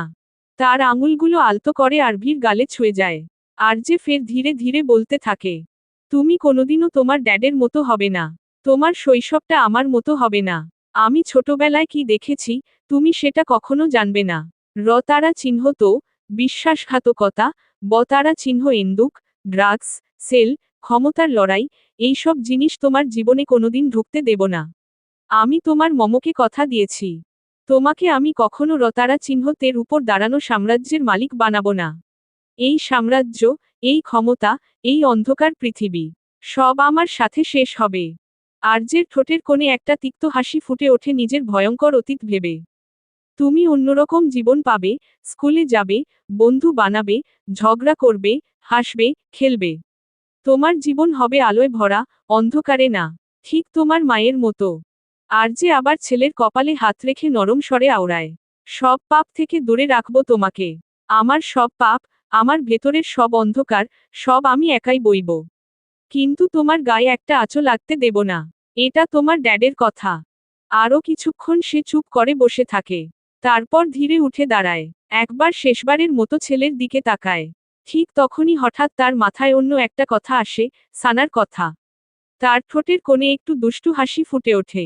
মনে মনে ভাবে, আজকে মনে হয় একটু বেশি করে ফেলেছি মেয়েটার সাথে, ব্যাস, আর না। রাগ করলে করবে, আজকে আর ছাড়ছি না। আরজে ঠোঁট কামড়ে হেসে এক হাতে ঘাড় ঘষে ফের আওড়ায়। অনেক ছাড় দিয়ে ফেলেছি, আর না। আমার এখনই বউ লাগবে, মানে, এখনই। আজকে আমি একটুও ধৈর্য ধরতে পারবো না। সে দরজা খুলে বেরুতে বেরুতে নিচু স্বরে আওড়ায়। এই মেয়েটা আমাকে একদিন পাগল বানিয়ে ছাড়বে। আরজে আরভির রুমের বাইরে দাঁড়িয়ে থাকা গার্ডদের দিকে তাকায়। তার মুখ মুহূর্তে আবার কঠিন হয়ে যায়। রুক্ষ স্বরে আদেশ ছুড়ে। Lay a finger on this door, and you'll pay for it with your blood. গার্ডরা মাথা নাড়িয়ে বলে, ওকে বসো। আরজে করিডোর ধরে নিজের রুমের দিকে হাঁটতে থাকে। কিন্তু দরজা খুলে ভিতরে ঢুকেই সে থেমে যায়। নজরে আসে রুম ফাঁকা, সোফায় কেউ নেই, সানা নেই। এক মুহূর্তে তার চোয়াল শক্ত হয়ে যায়। হাত মুষ্টিবদ্ধ করে ফেলে সে, চোখে সেই ঠান্ডা আতারা চিহ্ন গুণটা আবার জ্বলে ওঠে। সে খুব ভালো করেই জানে, সানা কোথায় গেছে। সে দাঁত চেপে ফিসফিস করে। এই মেয়েটাকে তো আমি। আরজে আর এক ন্যানোসেকেন্ড অপেক্ষা না করে উল্টো ঘুরে করিডোর ধরে হাঁটা শুরু করে। ব্ল্যাক ম্যানশনের দ্বিতীয় তলার করিডোরের আরেক প্রান্তে ঈশানীর রুম। রুমের ভেতর আলো জ্বলছে, আর সেখানে বসে আছে তিনজন, সানা একা একটা সোফা জুড়ে, ঈশানী বিছানায় আর এসপি আরেকটা সোফা জুড়ে। একটু আগেই সানা জরুরি তলব করে মিটিং ডেকেছে। এসপি সানিতাকে রুমে রেখে এসেছে সিয়ার সাথে, যদিও সানিতা এতক্ষণে ঘুমিয়ে পড়েছে। তিনজনে গভীর চিন্তায় ডুবে, কেননা সানার রুমে ঢুকেই বলে দিয়েছে। ভীষণ সিরিয়াস টপিক। আমিও প্রোম্যাক্স লেভেলের সিরিয়াস। কারো হাতে মোবাইল বা চিপসের প্যাকেট দেখলে মাইর একটাও মাটিতে পড়বে না। এসপি তারপরও লুকিয়ে একটু ফোনটা হাতে নিয়েছিল। সাথে সাথে পিঠে পড়ে গেছে তালের বড়া। তাই সে এখন ভালো ছেলের মতো বসে আছে পিঠে এক হাত দিয়ে। কিন্তু এসপি বা ঈশানী কেউই বুঝতে পারছে না সানা তাদের কি জন্য ডেকেছে। শুধু বলেছে আরজে নাকি তাকে অপমান করেছে। কিন্তু কি অপমান করেছে সেটা বলছে না। তবে সানার মুখটা দেখে বোঝা যাচ্ছে সে বেশ চিন্তায় আছে। সে সোফার কিনারায় বসে আঙুল দিয়ে নিজের হুডির দড়িটা পাকাচ্ছে আর ভাবছে। ঈশানী আর চোখে চিপসের প্যাকেটের দিকে তাকাচ্ছে। আর এসপি নিজের ফোনের দিকে। দুজনে একটু একটু করে হাত বাড়াচ্ছে। সানা দুজনের দৃষ্টি বুঝে গলা খাকারি দিয়ে বলে, ওই তারা চিহ্ন তত্ত্বার নাটক 1 মাস ধরে দেখছি, আর সহ্য হচ্ছে না। এখন কি করা যায় বল? দুজনে তড়িঘড়ি করে নিজেদের হাত গুটিয়ে নিজ। এসপি কিছু বলার জন্য মুখ খোলার আগেই সানা তাকে থামিয়ে সতর্ক করে দিল। একটাও যদি উল্টোপাল্টা বলিস, কানের নিচে এমন বাজাবো, বাপ হওয়ার আগ পর্যন্ত বাজতে থাকবে। বেচারা এসপি গিলে নিল বাকি কথাটুকু। ঈশানী কিছু একটা ভেবে বলে, দেখ, আমার মতে একটা সারপ্রাইজ দে, রোমান্টিক কিছু কর। লাইক, ক্যান্ডেল লাইট, ডিনার, এইসব, তারপর সরি বলে দেয়। এসপি তাচ্ছিল্যের মতো হাত নেড়ে উড়িয়ে দিল ঈশানীর কথাটুকু। তার বিপরীতে বলে, মাঝরাতে গাঞ্জা খেয়ে এসেছে মিসেস নাগিন। মিস নাগিন। হা হা, মিস নাগিন, কিন্তু ওই গাঞ্জা খেলে লালন ফকিরেরটাই খাবেন। ওটা একদম একরিয়েল। খেলে আপনি মিস না মিসেস বুঝতেই পারবেন না। ঈশানী তার বাক্যটুকু শ্রবণ হতেই তেরছা চোখে তার দিকে তাকিয়ে সন্দেহজনিত গলায় শুধায়, তুমি খেয়েছ নাকি? আমি এক্ষুনি সানিতাকে বলবো। ঈশানী উঠে যাওয়ার আগে এসপি তড়িঘড়ি করে তাকে আটকে করে দিল। আরে দাঁড়ান, কেন শুধু শুধু আমার সংসারের পিছনে পড়ে আছেন? আমি শান্তিতে আছি, সেটা আপনাদের ভালো লাগছে না? এমনিতেই ওই খুশদিলের মেয়ের মেজাজ সারাক্ষণ খিটখিটে হয়ে থাকে। 1 ঘন্টা আমার সাথে কথা বললে 3 ঘন্টা আমার উপর চিৎকার চেঁচামেচি করে। সানা ঈশানীর দিকে তাকিয়ে বলে, এবার বুঝতে পারছিস তো ও গাঞ্জা কেন খায়? অল্প বয়সে ছেলেটার উপর বউয়ের এত চাপ। এসপি তাদের কথা পাত্তা না দিয়ে আবারও সোফায় বসে বলে, দেখুন মিসেস নাগিন, এই কটকটি সরি বলার পাত্রী নয়। দুনিয়া উল্টে গেলেও এই কটকটি সরি বলবে না। আমি ওকে খুব ভালো করে জানি। তাহলে ও কি করবে? এসপি কিতকাল ভাবল, কিন্তু কোন সুরাহা মিলাতে পারছে না। তারপর কিছু একটা ভেবে উচ্ছ্বাসভরা কণ্ঠে আওড়ায়, শোন কটকটি, ভালো বুদ্ধি দেই। ওই জাউরা টাওরাকে ছাড়, আমরা তোকে আরেকটা বিয়ে দিয়ে দিব। একদম ভালো ছেলে দেখে, যে তোর কথায় উঠবে আর বসবে। এসপির বাক্য খানা উগরে দিতে দেরি, পরপর 2টা গুলির শব্দে পুরো রুম কেঁপে উঠতে দেরি হয়নি। এসপির কানের পাশ দিয়ে 2টা উত্তপ্ত বুলেট শো শো করে বেরিয়ে গিয়ে পিছনের দেয়ালে গিয়ে লাগে। সাথে সাথে দেয়ালের প্লাস্টার ঝরে নিচে পড়ে। বুলেটের উত্তাপে তার কানের পাশটা হালকা জ্বলে ওঠে। এক মুহূর্তের জন্য পুরো রুম স্তব্ধ হয়ে যায়। সবাই ধীরে ধীরে মাথা ঘুরিয়ে দরজার দিকে তাকাতেই তাদের বুক ধড়ফড় করে ওঠে। কেননা দরজার সামনে দাঁড়িয়ে আছে আরজে। তার চোখ দুটো রতারা চিহ্ন তোবর্ণ হয়ে আছে। হাতে ধরা বন্দুক থেকে এখনো ধোঁয়া উঠছে। সে ধীরে ধীরে বন্দুকটা নামিয়ে দন্ত চেপে চিৎকার করে ওঠে। বারোভাতারির বাচ্চা, আজকে তোর কলিজা বের করে দেখব আমি। আরজের গলার আওয়াজে যেন পুরো রুম কেঁপে উঠেছে। এসপির চোয়াল ঝুলে পড়ার উপক্রম, এই যাওরা আসলো কখন, তাও আবার তাদের ব্যক্তিগত মিটিংয়ে। যেই লেভেলে রেগে আছে এখন একে কে বুঝাবে, সে এমনিই বলেছে। আর দুই রমণী কপাল চাপড়াচ্ছে। তাদের কানে আবারও আসে আরজের হুঙ্কার। তারা চিহ্ন তোত্তার বাচ্চা, তোর এত বড় সাহস! আমার বাড়িতে দাঁড়িয়ে আমার বউকে দ্বিতীয় বিয়ের পরামর্শ দিচ্ছিস? তুই আর বাপ হতে পারবি না। কথাটা বলেই সে সোজা এসপির দিকে এগিয়ে গেল বন্দুক তুলে, আবারও গুলি ছুড়ে। এসপি কোনোমতে সরে যায়, আর গুলি গিয়ে বিঁধে যায় সোফার কুশানে। এসপি এক সেকেন্ডও দেরি করল না। কটকটি, তোর জাউরাকে আটকা। এই তারা চিহ্ন গাঞ্জা খেয়ে পাগল হয়ে গেছে মাঝরাতে। এই বলে এক লাফে সোফা টপকে উঠে দৌড় লাগায়। রুমের ভেতর মুহূর্তেই শুরু হয়ে গেল বিশৃঙ্খলা। এসপি টেবিলের পাশ দিয়ে দৌড়ে গেল। আর যে ঠিক তার পিছনে বন্দুক নিয়ে। সে দন্ত চেপে বাক্য ছুড়ে, আজকে তোকে গুলি করবই। এসপি চিৎকার করে বলে, আব্বে আর মুখ ফসকে বের হয়েছে। মুখ না থাকলে আর বেরোবেই না। এসপির জবাব দেওয়ার সময় নেই, সে এদিক ওদিক দৌড়াচ্ছে। কখন সোফার উপর দিয়ে লাফ দিচ্ছে, কখন টেবিল ঘুরে আবার বিপরীত দিকে ছুটছে। আর যে তার পিছনে পিছনে তেড়ে যাচ্ছে। এদিকে ঈশানী বলেই যাচ্ছে, আর যে প্লিজ স্টপ, ও দুদিন পর বাপ হবে। কিন্তু বিপরীত পাশের মানব যেন কিছুই শুনছেই না। ঈশানী সানার দিকে তাকিয়ে বলে, ডাইনি, যা গিয়ে আটকা ওকে। এদিকে মুখে হাত দিয়ে দাঁড়িয়েছিল, সে বুঝতেই পারছে নাকি থেকে কি হয়ে গেল। ঈশানীর ধাক্কায় সে বাস্তবে ফিরে তড়িঘড়ি করে বলে, কিভাবে আটকাবো সেটা তো বল। আরে তোর হাজবেন্ড, আমি কিভাবে বলবো, ওকে ধর। এই বলে সানাকে ধাক্কা দিয়ে সামনে পাঠায়। সানা ওকে বলে তাদের পিছনে ছুটে যায়। আর যে আরেকবার গুলি করার জন্য বন্দুক তুলতেই এসপি এক চিৎকার করে ওঠে, শালা, পাগল হয়ে গেছে! বলেই এক লাফে ঈশানীর পিছনে চলে যায়। রমণী হকচকিয়ে গেল, কেননা সামনেই আর যে বন্দুক তাক করে দাঁড়িয়ে, ঠিক নিশানায় সে। মুহূর্তে ভয়ে তার গলা শুকিয়ে আসছে। কণ্ঠস্বর থেকে যেন কথা বেরুচ্ছে না।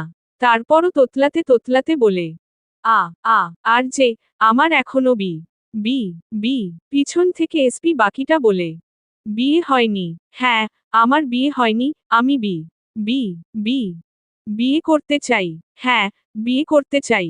আর বি বি বি বিয়ে করা ছাড়া। হ্যাঁ, বিয়ে করা ছাড়া উপরে যেতে চাই না।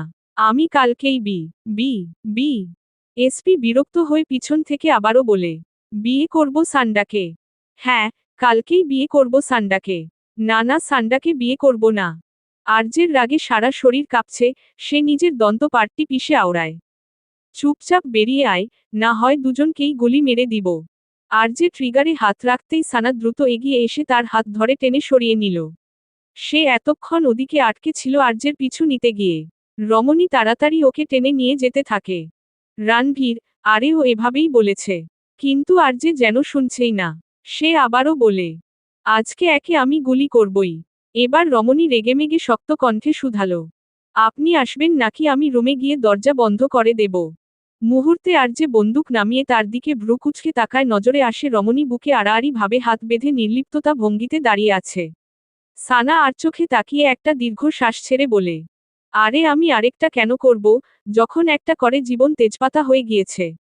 এই বলে সানা আবারও তার হাত ধরে টানতে থাকে। করিডোর ধরে সানা প্রায় টেনে হিচড়ে আরজেকে নিজেদের রুমে নিয়ে আসে। দরজা বন্ধ করে সে ঘুরে দাঁড়ায়। আরজের বুক তখনও দ্রুত উঠানামা করছে। তার চোখে সেই একই রাগের তারা চিহ্নগুণ। দুই হাত বারবার মুষ্টিবদ্ধ হচ্ছে, আবার খুলছে। মনে মনে বলছে, কত বড় সাহস ওই বারোভাতারির, তার বউ দ্বিতীয় না মাসে। আর বাকিটা ভাবতে পারছে না। এদিকে সানা এক মুহূর্ত তাকিয়ে থেকে বিরক্ত গলায় বলে ওঠে, আপনি একদম পাগল হয়ে গেছেন নাকি? আরজের তরফ থেকে কোনরূপ প্রত্যুত্তর আসে না।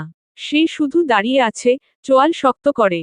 বুঝা যাচ্ছে না, রমণীর বলা কথাগুলো সে আদৌ শুনতে পেয়েছে কিনা। সানা ফের বলতে থাকে, এসপি তো এমনিই বলেছে, ওর মুখে তো সবসময়ই উল্টোপাল্টা কথা বের হয়। তাই বলে আপনি গুলি চালাবেন? আপনি এত রিয়েক্ট কেন করেছেন?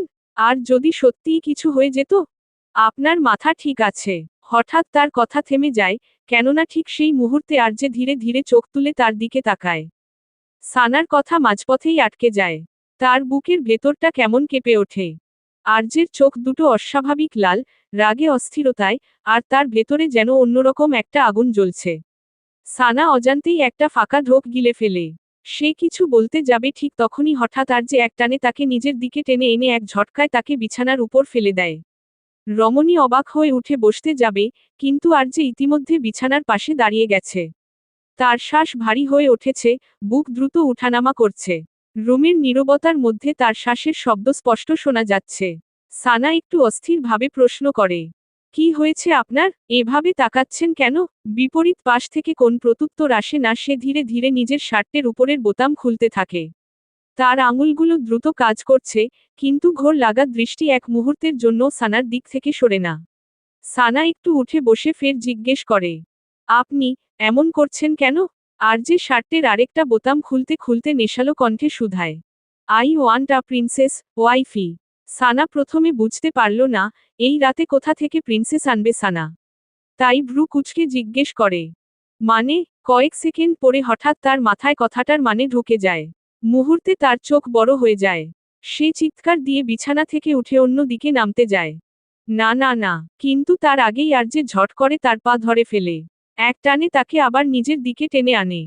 অনেক পালিয়েছ বেইবি। সানা ভারসাম্য হারিয়ে আবার বিছানার উপর পড়ে যায়। রানভীরের বাচ্চা।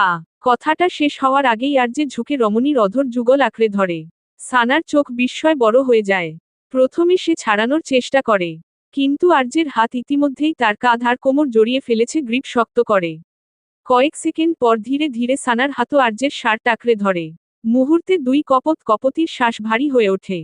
গভীর নিশুতি অন্ধকার রাত, চারদিক এমন নিস্তব্ধ যেন পৃথিবী থেকে সব শব্দ হারিয়ে গেছে। আকাশে চাঁদ নেই, তারা নেই, শুধু কালো মেঘের ভারী স্তর আকাশটাকে ঢেকে রেখেছে। হালকা ঠান্ডা বাতাস বইছে চারদিকে, সেই বাতাসে শুকনো পাতার খসখস শব্দ শোনা যায় স্পষ্ট। এই অন্ধকারের মধ্যে দূর থেকে একটা বিশাল ছায়া দেখা যায়। ঢাকার অভিজাত এলাকায় দাঁড়িয়ে থাকা হায়দার পরিবারের পেন্টহাউস। Sky penthouse. উঁচু কাচের দেয়াল, কালো মার্বেলের গেট, আর চারপাশে উঁচু লোহার বাউন্ডারি। বাইরে থেকে দেখলে মনে হয় শান্ত, বিলাসবহুল একটা জায়গা। কিন্তু ভিতরের পরিবেশ সম্পূর্ণ অন্যরকম। কেননা এই মুহূর্তে সেই পেন্টহাউসের ভিতর থেকে ভেসে আসছে আর্তচিৎকার। গলা ফাটানো গগন বিধারী চিৎকার। চিৎকারগুলো এমনভাবে কাঁপছে যেন কারো বুকের ভেতর থেকে ছিঁড়ে বের হচ্ছে। এই গভীর রাতে সেই শব্দগুলো আরো ভয়ঙ্কর শোনাচ্ছে। দেয়ালে প্রতিধ্বনি হয়ে যেন আবারও ফিরে আসছে। কিতকাল পর একটা তীব্র আর্তনাদ। তারপর হঠাৎ সব চুপ। নিস্তব্ধতা, যেন কিছুই হয়নি। ঠিক তখনই পেন্টহাউসের সামনে অন্ধকার রাস্তার উপর একটা বড় কালো ছায়া এসে থামে। মানব ধীরে ধীরে সামনে এগিয়ে আসে। তার গায়ে কালো লম্বা জ্যাকেট, মাথায় টানা টুপি, মুখের অর্ধেক ছায়ায় ঢাকা। গেটের সামনে আলোয় ঢুকতেই দেখা যায়, তার সারা গায়ে রতারা চিহ্নত। জ্যাকেটের হাতা থেকে টপটপ করে রতারা চিহ্নত পড়ছে, চোখ দুটো অস্বাভাবিক লালচে। যেন কয়েক ঘন্টা ধরে তারা চিহ্ন গুনে জ্বলছে। গেটের কাছে পৌঁছাতেই ভিতর থেকে 4-5 জন লোক দ্রুত বেরিয়ে আসে। তাদের হাতে বন্দুক। একজন তার দিকে তাকিয়ে গর্জে ওঠে, এই, দাঁড়া, কে তুই? আরেকজন টর্চের আলো তার মুখে ফেলতে যায়। ঠিক তখনই কালো জ্যাকেট পরা মানব হঠাৎ সামনে ঝাঁপিয়ে পড়ে। প্রথম লোকটার গলা এক ঝটকায় চেপে ধরে। এক মোচড়, খট করে শব্দ হয়ে ঘাড় ভেঙে যায়। লোকটা নিথর হয়ে মাটিতে পড়ে। দ্বিতীয় লোকটা বন্দুক তুলতে যায়, কিন্তু ততক্ষণে সেই মানব তার হাত মুচড়ে ধরে, হাড় ভেঙে যাওয়ার শব্দ। তারপর এক ঘুষি, এত জোরে যে লোকটার মুখ তারা চিহ্নতে ভেসে যায়। পরের জনকে এক ঝটকায় তারা চিহ্নরি বের করে সোজা বুকের মধ্যে ঢুকিয়ে দিতে থাকে, বারবার যেন নিজের ভিতরে থাকা আগুনটাকে শান্ত করছে। লোকটা মরে গেছে কবেই, কিন্তু মানব যেন থামছেই না। তার এমন নৃশংসতা দেখে চতুর্থ লোকটা ভয় পিছিয়ে যায়। কাপা কাপা স্বরে আওড়ায়, পাগল, এইটা পাগল। এই বলে সে ঘুরে দৌড় দিতে যায়। কিন্তু কালো জ্যাকেটের মানব তার কলার ধরে টেনে আনে। তারপর মাথাটা দেয়ালের সাথে বাড়ি মারতে থাকে বারবার, তারা চিহ্ন তো ছিটকে দেয়ালে লাগে, সাথে তার মুখেও। পঞ্চম জন বন্দুক তুলে, কিন্তু তার গুলি বের হওয়ার আগেই একটা তীক্ষ্ণ তারা চিহ্নরই বাতাস ছিঁড়ে সোজা তার গলায় গিয়ে ঢোকে। সাথে সাথে গগন বিদারী চিৎকার দিয়ে সে ধীরে ধীরে মাটিতে লুটিয়ে পড়ে। চারপাশ আবার নিস্তব্ধ, রক্ত মাটিতে গড়িয়ে পড়ছে। কালো জ্যাকেটের মানব স্থির দাঁড়িয়ে আছে। তার বুক ধীরে ধীরে উঠছে নামছে। হঠাৎ সে সামনে তাকিয়ে এক মুহূর্তের জন্য থেমে যায়। কারণ পেন্টহাউসের গেটের সামনে দাঁড়িয়ে আছে এক নারী, তার হাতে সার্ভিস পিস্তল। এসিপি সিতারা আদিল। তার চোখ বিস্ময় বড় হয়ে গেছে। সে সামনে দাঁড়ানো রতারা চিহ্নতে ভেজা মানুষটার দিকে তাকিয়ে তার গলা শুকিয়ে আসছে। ধীরে ধীরে ঠোঁট নাড়িয়ে ফিসফিস করে। স্বাদ। শব্দটা গলা দিয়ে বহু কসরতে বের হলেও সে যেন নিজের চোখকেই বিশ্বাস করাতে পারছে না। সামনের মানব কিছুক্ষণ চুপ করে থাকে। তারপর ধীরে ধীরে নিজের জ্যাকেটের টুপিটা মাথা থেকে নামায়। রাস্তার ল্যাম্পপোস্টগুলো পড়তেই তার মুখটা একদম স্পষ্ট হয়, তারা চিহ্ন কোমাখা মুখ, ঠোঁটে একটা ঠান্ডা বাঁকা হাসি, সারহাদ। সিতারার বুকের ভেতরটা কেঁপে ওঠে। কণ্ঠনালী ছিঁড়ে বহু কসরতে ফের নিচু স্বরে বের হয়। সারহাদ চৌধুরী, আ আ আপনি? কিন্তু বিপরীত পাশের মানব থেকে কোনরূপ প্রত্যুত্তর এলো না। ধীরে ধীরে তার ঠোঁটের কোণের হাসিটা চওড়া হয়। তারপর সারহাদ খুব স্বাভাবিক ভঙ্গিতে পিছনের কোমর থেকে পিস্তলটা বের করে। সিতারা বন্দুক তুলতে যায় কিন্তু ততক্ষণে রাতের নিস্তব্ধতা ভেদ করে পরপর দুইটা গুলির শব্দ ছুটে যায় সামনে সারহাদের বন্দুক থেকে। ঠাস ঠাস। নিশুতি অন্ধকার শহরটাকে ঘিরে রেখেছে নিস্তব্ধতা। দূরে কোথাও কুকুরের হালকা ডাক, আর মাঝে মধ্যে বাতাসে দুলে ওঠা গাছের পাতার শব্দ ছাড়া আর কিছুই নেই। এই নিস্তব্ধতার মাঝেই আকাশ ছোঁয়া সেই বিলাসবহুল হায়দারদের কুখ্যাত স্কাই পেন্টহাউস দাঁড়িয়ে আছে। বাইরে থেকে দেখলে মনে হয় কোনো ধনী মানুষের বিলাসী আশ্রয়স্থল। কাচের দেয়াল, উঁচু ব্যালকনি, নীল আলোয় ঝলমলে সুইমিং পুল। কিন্তু ভিতরেই পরিবেশ সম্পূর্ণ আলাদা। আর সেই পেন্ট হাউসের দিকে অন্ধকারের মধ্যে দিয়ে ধীরে ধীরে এগিয়ে আসছে একটা ছায়া। কালো জ্যাকেট পরা, মাথায় হুড টানা সারহাদ চৌধুরী। তার হাতে ধরা একটা ভারী বেসবল ব্যাট। ব্যাটটা সে এত শক্ত করে ধরে আছে যে তার আঙুলের গিঁটগুলো পর্যন্ত সাদা হয়ে উঠেছে। গেটের কাছে পৌঁছাতেই ভিতর থেকে কয়েকজন লোক দ্রুত এগিয়ে আসে। তারা সন্দেহজনিত দৃষ্টি নিক্ষেপ করে একজন এগিয়ে এসে গর্জে ওঠে, এই, কে রে তুই? আরেকজন সামনে এসে সারহাদের পথ রোধ করে দাঁড়িয়ে তার কাঁধে ধাক্কা দিয়ে জিজ্ঞেস করে, এই সময় এখানে কি করছিস? কথা বলছিস না কেন? ভাই, মনে হচ্ছে বোবা। লোকগুলো তার মজা উড়িয়ে তাকে নিয়ে হাসাহাসি শুরু করে। কিন্তু সারহাদের তরফ থেকে কোন শব্দ এলো না। সে শুধু মাথা একটু তোলে কাঁধের দিকে তাকায় যেখানে একটু আগে ওই লোকটা ধাক্কা দিয়েছিল। তারপর সামনে তাকায়। তার কৃষ্ণকালো চোখ দুটো অদ্ভুত ঠান্ডা। তারপর এক সেকেন্ডও দেরি না করে ব্যাটটা ঘুরিয়ে সজোরে আঘাত করে। ধাম। প্রথম লোকটার মাথায় সরাসরি আঘাত লাগে। মাথার হাড় ভেঙে যাওয়ার তীব্র শব্দ হয়।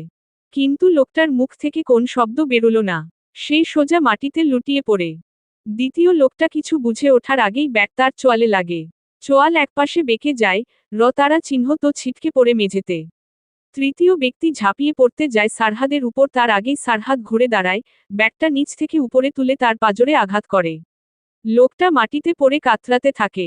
কিন্তু সারহাদ থামে না। সে আবার ব্যাট তুলে আরেকটা আঘাত হানে, এইবার সরাসরি মাথায়। তারা চিহ্ন তো ছিটকে দেয়ালে লাগে। বাকি লোকগুলো তাকে চারদিক থেকে ঘিরে ধরে। সারহাদ বাঁকা হেসে একসাথে তাদের উপর আঘাত হানতে থাকে। কয়েক সেকেন্ডের মধ্যে মেঝেতে পড়ে থাকে কয়েকটা নিথর দেহ। তারা চিহ্ন তো ধীরে ধীরে ছড়িয়ে পড়ছে। ঠিক তখনই ভিতর থেকে আরেক দল বেরিয়ে আসে, এইবার তারা বন্দুকধারী। তাদের হাতে অটোমেটিক রাইফেল। একজন চিৎকার করে বলে, শুট! কিন্তু তারা চিহ্ন গাড় চাপার আগেই সারহাদের পিছন থেকে একের পর এক গুলির শব্দ আসতে থাকে। দুজন বন্দুকধারী সাথে সাথে মাটিতে পড়ে যায়। অন্ধকার থেকে বেরিয়ে আসে দুই মানব এজাজ আরিয়ান। দুজনের হাতেই বন্দুক, চোখে একটুও দ্বিধা নেই। এক মুহূর্ত সারহাদের দিকে তাকায়, পর মুহূর্তে আবার দক্ষ হাতে বন্দুক চালাতে থাকে। প্রতিটা গুলিতে একজন করে পড়ে যাচ্ছে। দুজনের নিশানা নিখুঁত, একটা গুলি একটা মৃত্যু। মুহূর্তের মধ্যে পুরো হলওয়ে গুলির শব্দে ভরে যায়। সারহাদ তখনও সামনে এগিয়ে যাচ্ছে। সে দুই হাত দুদিকে বাড়াতেই এজাজ আর ইয়ান কোনো কথা না বলেই একটা করে পিস্তল তার হাতে ছুড়ে দেয়। সারহাদ পিস্তল দুটো ক্যাচ করে। তার ঠোঁটে ধীরে একটা ঠান্ডা হাসি ফুটে ওঠে। তারপর সেও গুলি ছুড়তে থাকে। তারা ধীরে ধীরে এগিয়ে যাচ্ছে সামনে। আর পেছনে পড়ে থাকছে লাশের সারি। আজকের রাতটার জন্য সারহাদ বহু বছর অপেক্ষা করেছে। আজ সে জানতে পেরেছে, রনি হায়দার আবার বেরিয়েছে। বহু বছর আগে, সারহাদ ওই রাতে ভারতে খায়রুল বাশারকে তারা চিহ্ন ন করেছে, এটা জানতে পেরে সে গা ঢাকা দিয়েছিল, আর বের হয়নি। কিন্তু এত বছর কেটে গেছে, সারহাদ কিছু করেনি। তাই রনি ভেবেছে, হয়তো তাকে ক্ষমা করে দিয়েছে। এই ভুলটাই আজ তার শেষ ভুল। নিজেকে নিরাপদ রাখতে সে এতদিন আশ্রয় নিয়েছিল সেই কুখ্যাত আলফা টিমের, সোফিয়ার সেই ভাড়াটে মারাত্মক সিকিউরিটি স্কোয়াড। কিন্তু আজ রনি এসেছে এখানে, নিজের বিলাসী পেন্টহাউসে।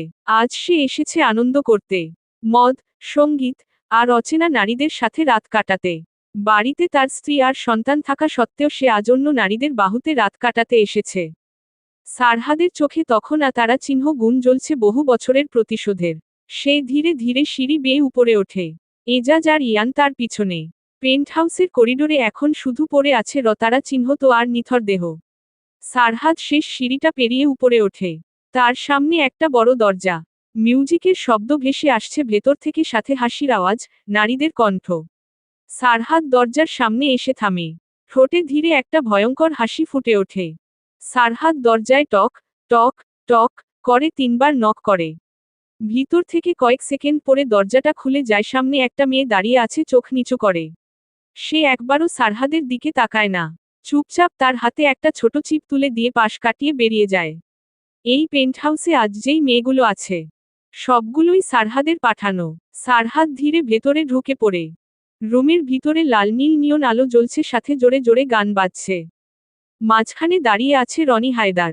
তার গায়ে শুধু ছোট একটা শর্টস, শরীর নেশায় দুলছে। চারপাশে 3টা মেয়ে তাকে ঘিরে নাচছে। রনি হায়দার হাসতে হাসতে তাদের কোমর জড়িয়ে ধরছে, বারবার অযাচিতভাবে স্পর্শ করছে। তার চোখে নেশা আর বিকৃত আনন্দ। তার খেয়ালই নেই রুমের ভেতরে আরেকজন মানুষ ঢুকে পড়েছে। সারহাদ কোনো শব্দ না করে ধীরে মাথা ঘুরিয়ে রুমের একটা কোণে থাকা ক্যামেরার দিকে তাকায়। ছোট একটা ক্যামেরা সেখানে, যেখান থেকে পুরো দৃশ্য পরিষ্কার দেখা যায়। তারপর সারহাদ বাঁকা হেসে রুমের এক কোণায় থাকা বারের দিকে গিয়ে গ্লাস তুলে নিজেই একটা ড্রিঙ্ক বানাতে শুরু করে। বরফ ফেলে, হুইস্কি ঢালে, তারপর গ্লাসটা হাতে নিয়ে ধীরে চুমুক দেয়। এরপর সে মেয়েগুলোর দিকে না তাকিয়েই শুধু আঙুল দিয়ে ইশারা করে। মেয়েগুলো 1 সেকেন্ডও দেরি না করে চুপচাপ দরজা দিয়ে বেরিয়ে যায়। কিন্তু রনি হায়দার এতটাই নাচে মগ্ন, সে বুঝতেই পারে না কখন তারা চলে গেল। কয়েক সেকেন্ড পরে সে চোখ খুলে চারদিকে তাকায়। মুহূর্তে তাদের না দেখে তার ভ্রু কুঁচকে যায়। সে হেসে তাদের ডাকতে থাকে, বেবি, হোয়ার আর ইউ? তোমরা লুকোচুরি খেলছো নাকি? তার ঠোঁটে নোংরা হাসি ফুটে ওঠে। I like hide and seek. এই বলে চোখ ঘোরাতেই দৃষ্টি গিয়ে থামে বারের কাছে দাঁড়িয়ে থাকা মানবের উপর। রনি হায়দারের মুখের হাসি হঠাৎ জমে যায়। তার চোখ বড় হয়ে ওঠে, ঠোঁট কাঁপতে থাকে ভয়ে। কণ্ঠস্বর থেকে ফিসফিস করে বেরিয়ে আসে, সারহাদ চৌধুরী। সারহাদ কোনরূপ উত্তর দেয় না। সে শুধু গ্লাসে আরেক চুমুক দিয়ে, তার ঠোঁটে ধীরে একটা ঠান্ডা হাসি ফুটে ওঠে। তারপর ধীরে ধীরে রনির দিকে এগিয়ে আসে। রনি হায়দার পিছিয়ে যেতে থাকে। তার পা কাঁপছে। হঠাৎ পিছনে সোফায় ধাক্কা খেয়ে সে বসে পড়ে। সারহাদ তার সামনে এসে ঝুঁকে নিচু স্বরে হিসহিসিয়ে আওড়ায়, এতক্ষণ যা যা করেছিস, এখানে আসার পর থেকে। সে মাথা ঘুরিয়ে ক্যামেরার দিকে তাকায়।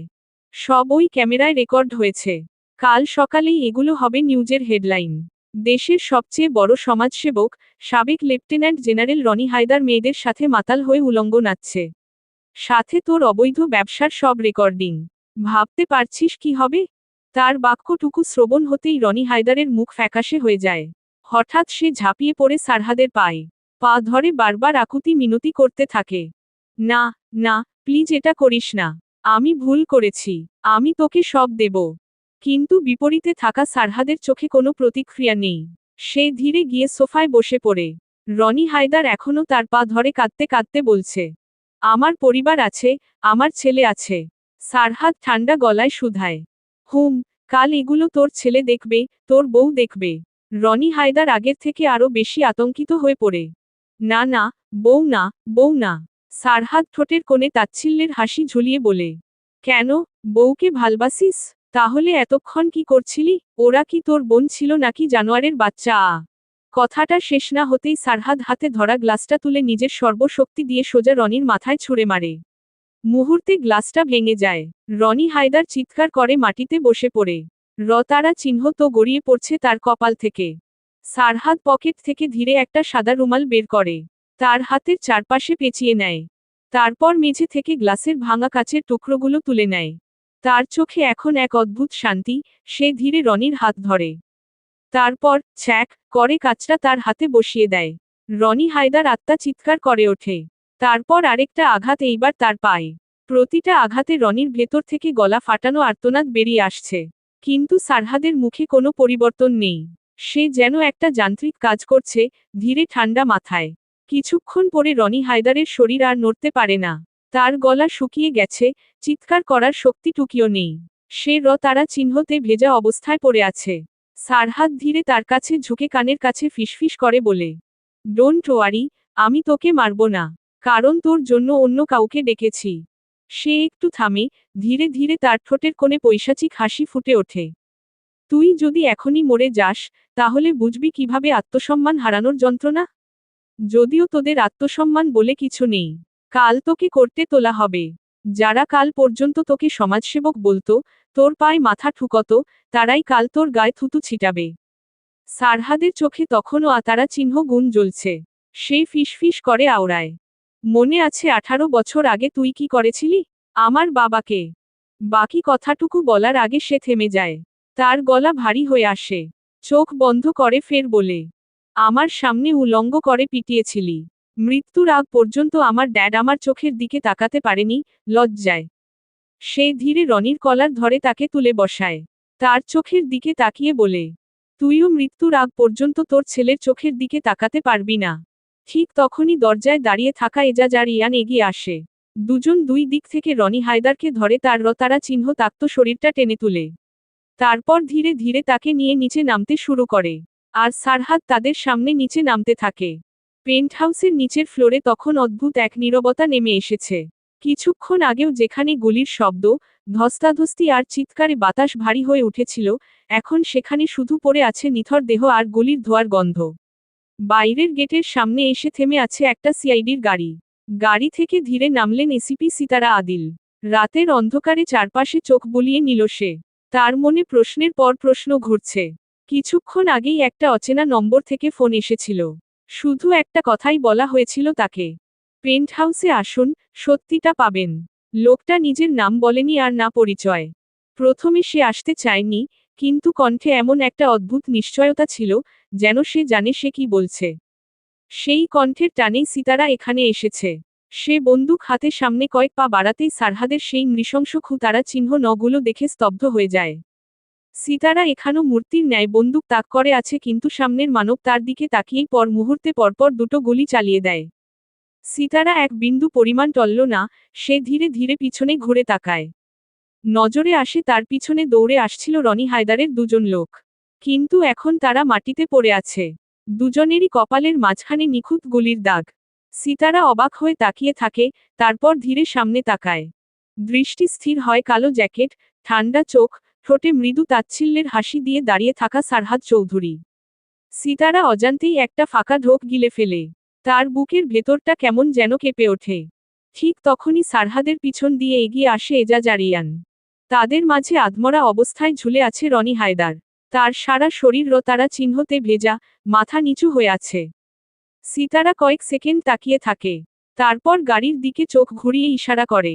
গাড়ি থেকে বেরিয়ে আসে আবু আর দিহান। তারা দ্রুত এগিয়ে এসে রনি হায়দারকে নিয়ে যায়। ধীরে ধীরে তাকে গাড়িতে তুলে ফেলে। রনি হায়দারকে গাড়িতে তোলার সময়ও সে কাতর গলায় কাঁপছে।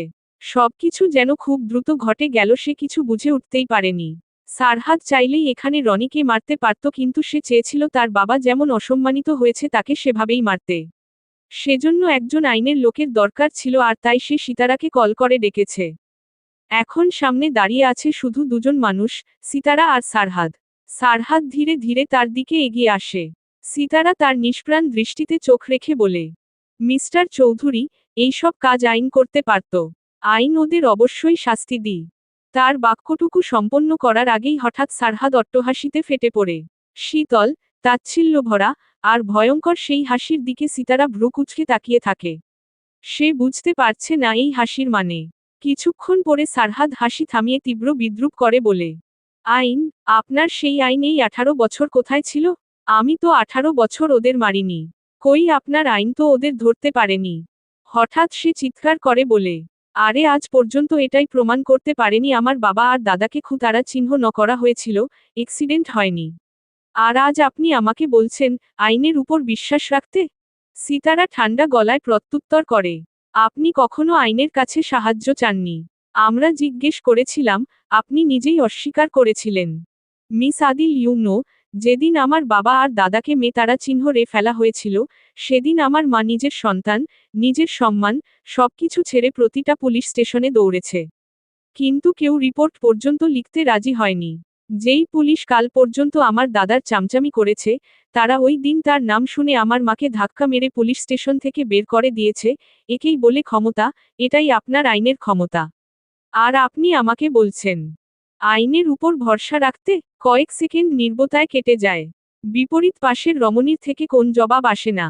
সে কি বলবে বুঝতেই পারছে না। সারহাদ হালকা হেসে ফের বলে, সেদিন থেকেই আমার আইনের উপর বিশ্বাস উঠে গেছে। আমি তখন একটা জিনিস বুঝেছিলাম, এই পৃথিবীতে যার হাতে ক্ষমতা, আইনও তার হাতেই থাকে। সিতারা কিছুক্ষণ চুপ করে থাকে, তার চোখে দ্বন্দ্ব। সারহাদের প্রশ্নগুলোর উত্তর তার কাছে নেই। সত্যিই তো, কেন সেদিন বিচার হয়নি? সেদিন না হোক, আজ 18 বছর হয়ে গিয়েছে, আজ পর্যন্ত কেন হলো না? হয়তো সবাই তার বাপ দাদাকে ভুলে গিয়েছে। কিন্তু ওই ছেলেটা কিভাবে ভুলবে যার সামনে তাদের তারা চিহ্ন ন করা হয়েছিল? ঠিক তখন সারহাদ পকেট থেকে একটা সিগারেট বের করে লাইটার জ্বালিয়ে তারা চিহ্ন গুণ ধরায়। গভীর একটা টান দেয়। ধোঁয়া ধীরে বাতাসে ভেসে ওঠে। সিতারা আর চোখে তার দিকে তাকিয়ে বলে, কেন নিজের ভেতরটা আরো জ্বালানোর চেষ্টা করছেন? সারহাদ তাচ্ছিল্যের হাসি দিয়ে আওড়ায়, ভেতরটা তো অনেক আগেই পুড়ে ছাই হয়ে গেছে, অফিসার। এখন আর তারা চিহ্ন গুনে কি হবে? পরের মুহূর্তেই সে সিগারেটটা হাতে চেপে ধুমড়ে ফেলে। তারপর হঠাৎ বলে, ভাইকে খুঁজে পেয়েছেন? কথাটা শুনে সিতারার চোখ বড় হয়ে যায়। তার ঠোঁট কেঁপে ওঠে কিন্তু কোন শব্দ বের করতে পারছে না। সে ধীরে মাথা নেড়ে, না, বোঝায়। সারহাদ কিছুক্ষণ চুপ করে থাকে। তারপর পকেট থেকে আরেকটা সিগারেট বের করে মুখে চেপে ধরে তারা চিহ্ন গুণ ধরাতে ধরাতে বলে, বেঁচে আছে। সিতারার বুকটা কেঁপে ওঠে, অজান্তেই তার চোখের কোণ ভিজে ওঠে। এই একটা খবর শোনার জন্য এই 6 বছর সে কি না করেছে। সারহাদ বাতাসে ধোঁয়া ছেড়ে ধীরে বলে, জাওয়ান ম্যানশনের বেজমেন্টে। ভাইয়ের মতো একা যাওয়ার বোকামি করবেন না। তারপর পকেট থেকে একটা কার্ড বের করে এগিয়ে দেয়। ওনার কাছে যেতে পারেন। সিতারা কার্ডটা হাতে নিয়ে সে মাথা তুলে কিছু বলতে যাবে কিন্তু তখনই দেখে সারহাদ আর সেখানে নেই। সে ইতিমধ্যে সামনের গভীর অন্ধকারে মিলিয়ে গেছে। শুধু রাতের বাতাস হালকা নড়ছে। সিতারা ধীরে কার্ডটার দিকে তাকায়। অল্প আলোয় নামটা পড়ে, জাইফেরা, দিলরুবা খানম। কয়েক সেকেন্ড সে স্থির দাঁড়িয়ে থাকে। তারপর ধীরে একটা দীর্ঘ স্বস্তির নিঃশ্বাস বেরিয়ে আসে ভিতর থেকে। কমপক্ষে একটা জিনিস নিশ্চিত, তার ভাই এখনো বেঁচে আছে। অনেক দিন পর, তার ভেতরে একটু হলেও মানসিক শান্তি ফিরে আসে। এখন যেভাবেই হোক সে তার ভাইকে বের করে নিয়ে আসবে। ব্ল্যাক ম্যানশনের বিশাল জানালার পর্দার ফাঁক গলে প্রত্যুষের হালকা সোনালি আলো ঢুকে পড়েছে রুমের ভেতর। রাতের গভীরতা কেটে গিয়ে চারপাশে এক ধরনের শান্ত নীরবতা বিরাজ করছে। বাইরে বাগানের গাছে পাখিরা ডাকছে, বেকনিতে থাকা গোলাপের সুবাস চারদিকে ছড়িয়ে পড়ছে। হালকা বাতাসে কক্ষের পর্দা একটু একটু নড়ছে। বিছানার উপর এখনো ঘুমিয়ে আছে আরজে। তার মুখে ঘুমের ক্লান্ত শান্তি, এমন মনে হচ্ছে বহুদিন পর সে শান্তিতে ঘুমিয়েছে। তার পাশেই আধশোয়া হয়ে বসে আছে সানা। সে অনেক আগেই ঘুম থেকে উঠে গেছে। কিন্তু বিছানা ছেড়ে ওঠেনি।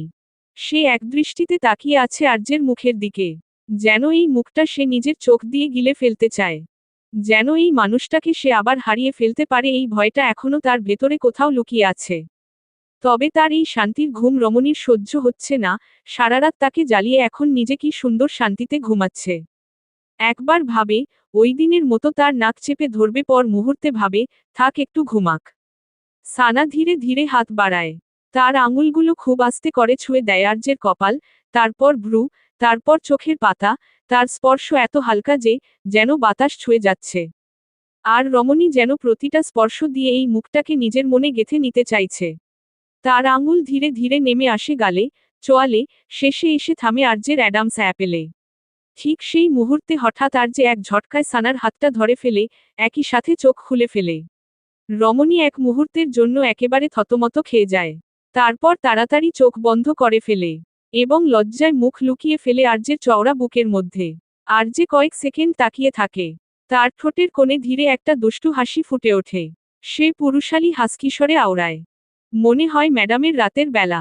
আরজে কথাটা শেষ করার আগেই সানা তাড়াতাড়ি হাত তুলে তার মুখ চেপে ধরে চোখ গরম করে বলে, অসভ্য লোক, আর একটা কথা বললে আমি আপনার কানের নিচে এমন বাজাবো, 3 দিন বাজতেই থাকবে। তার কথার বিপরীতে আরজে মজা পেয়ে হাসে। ধীরে তার হাতটা নিজের মুখ থেকে নামিয়ে দেয়।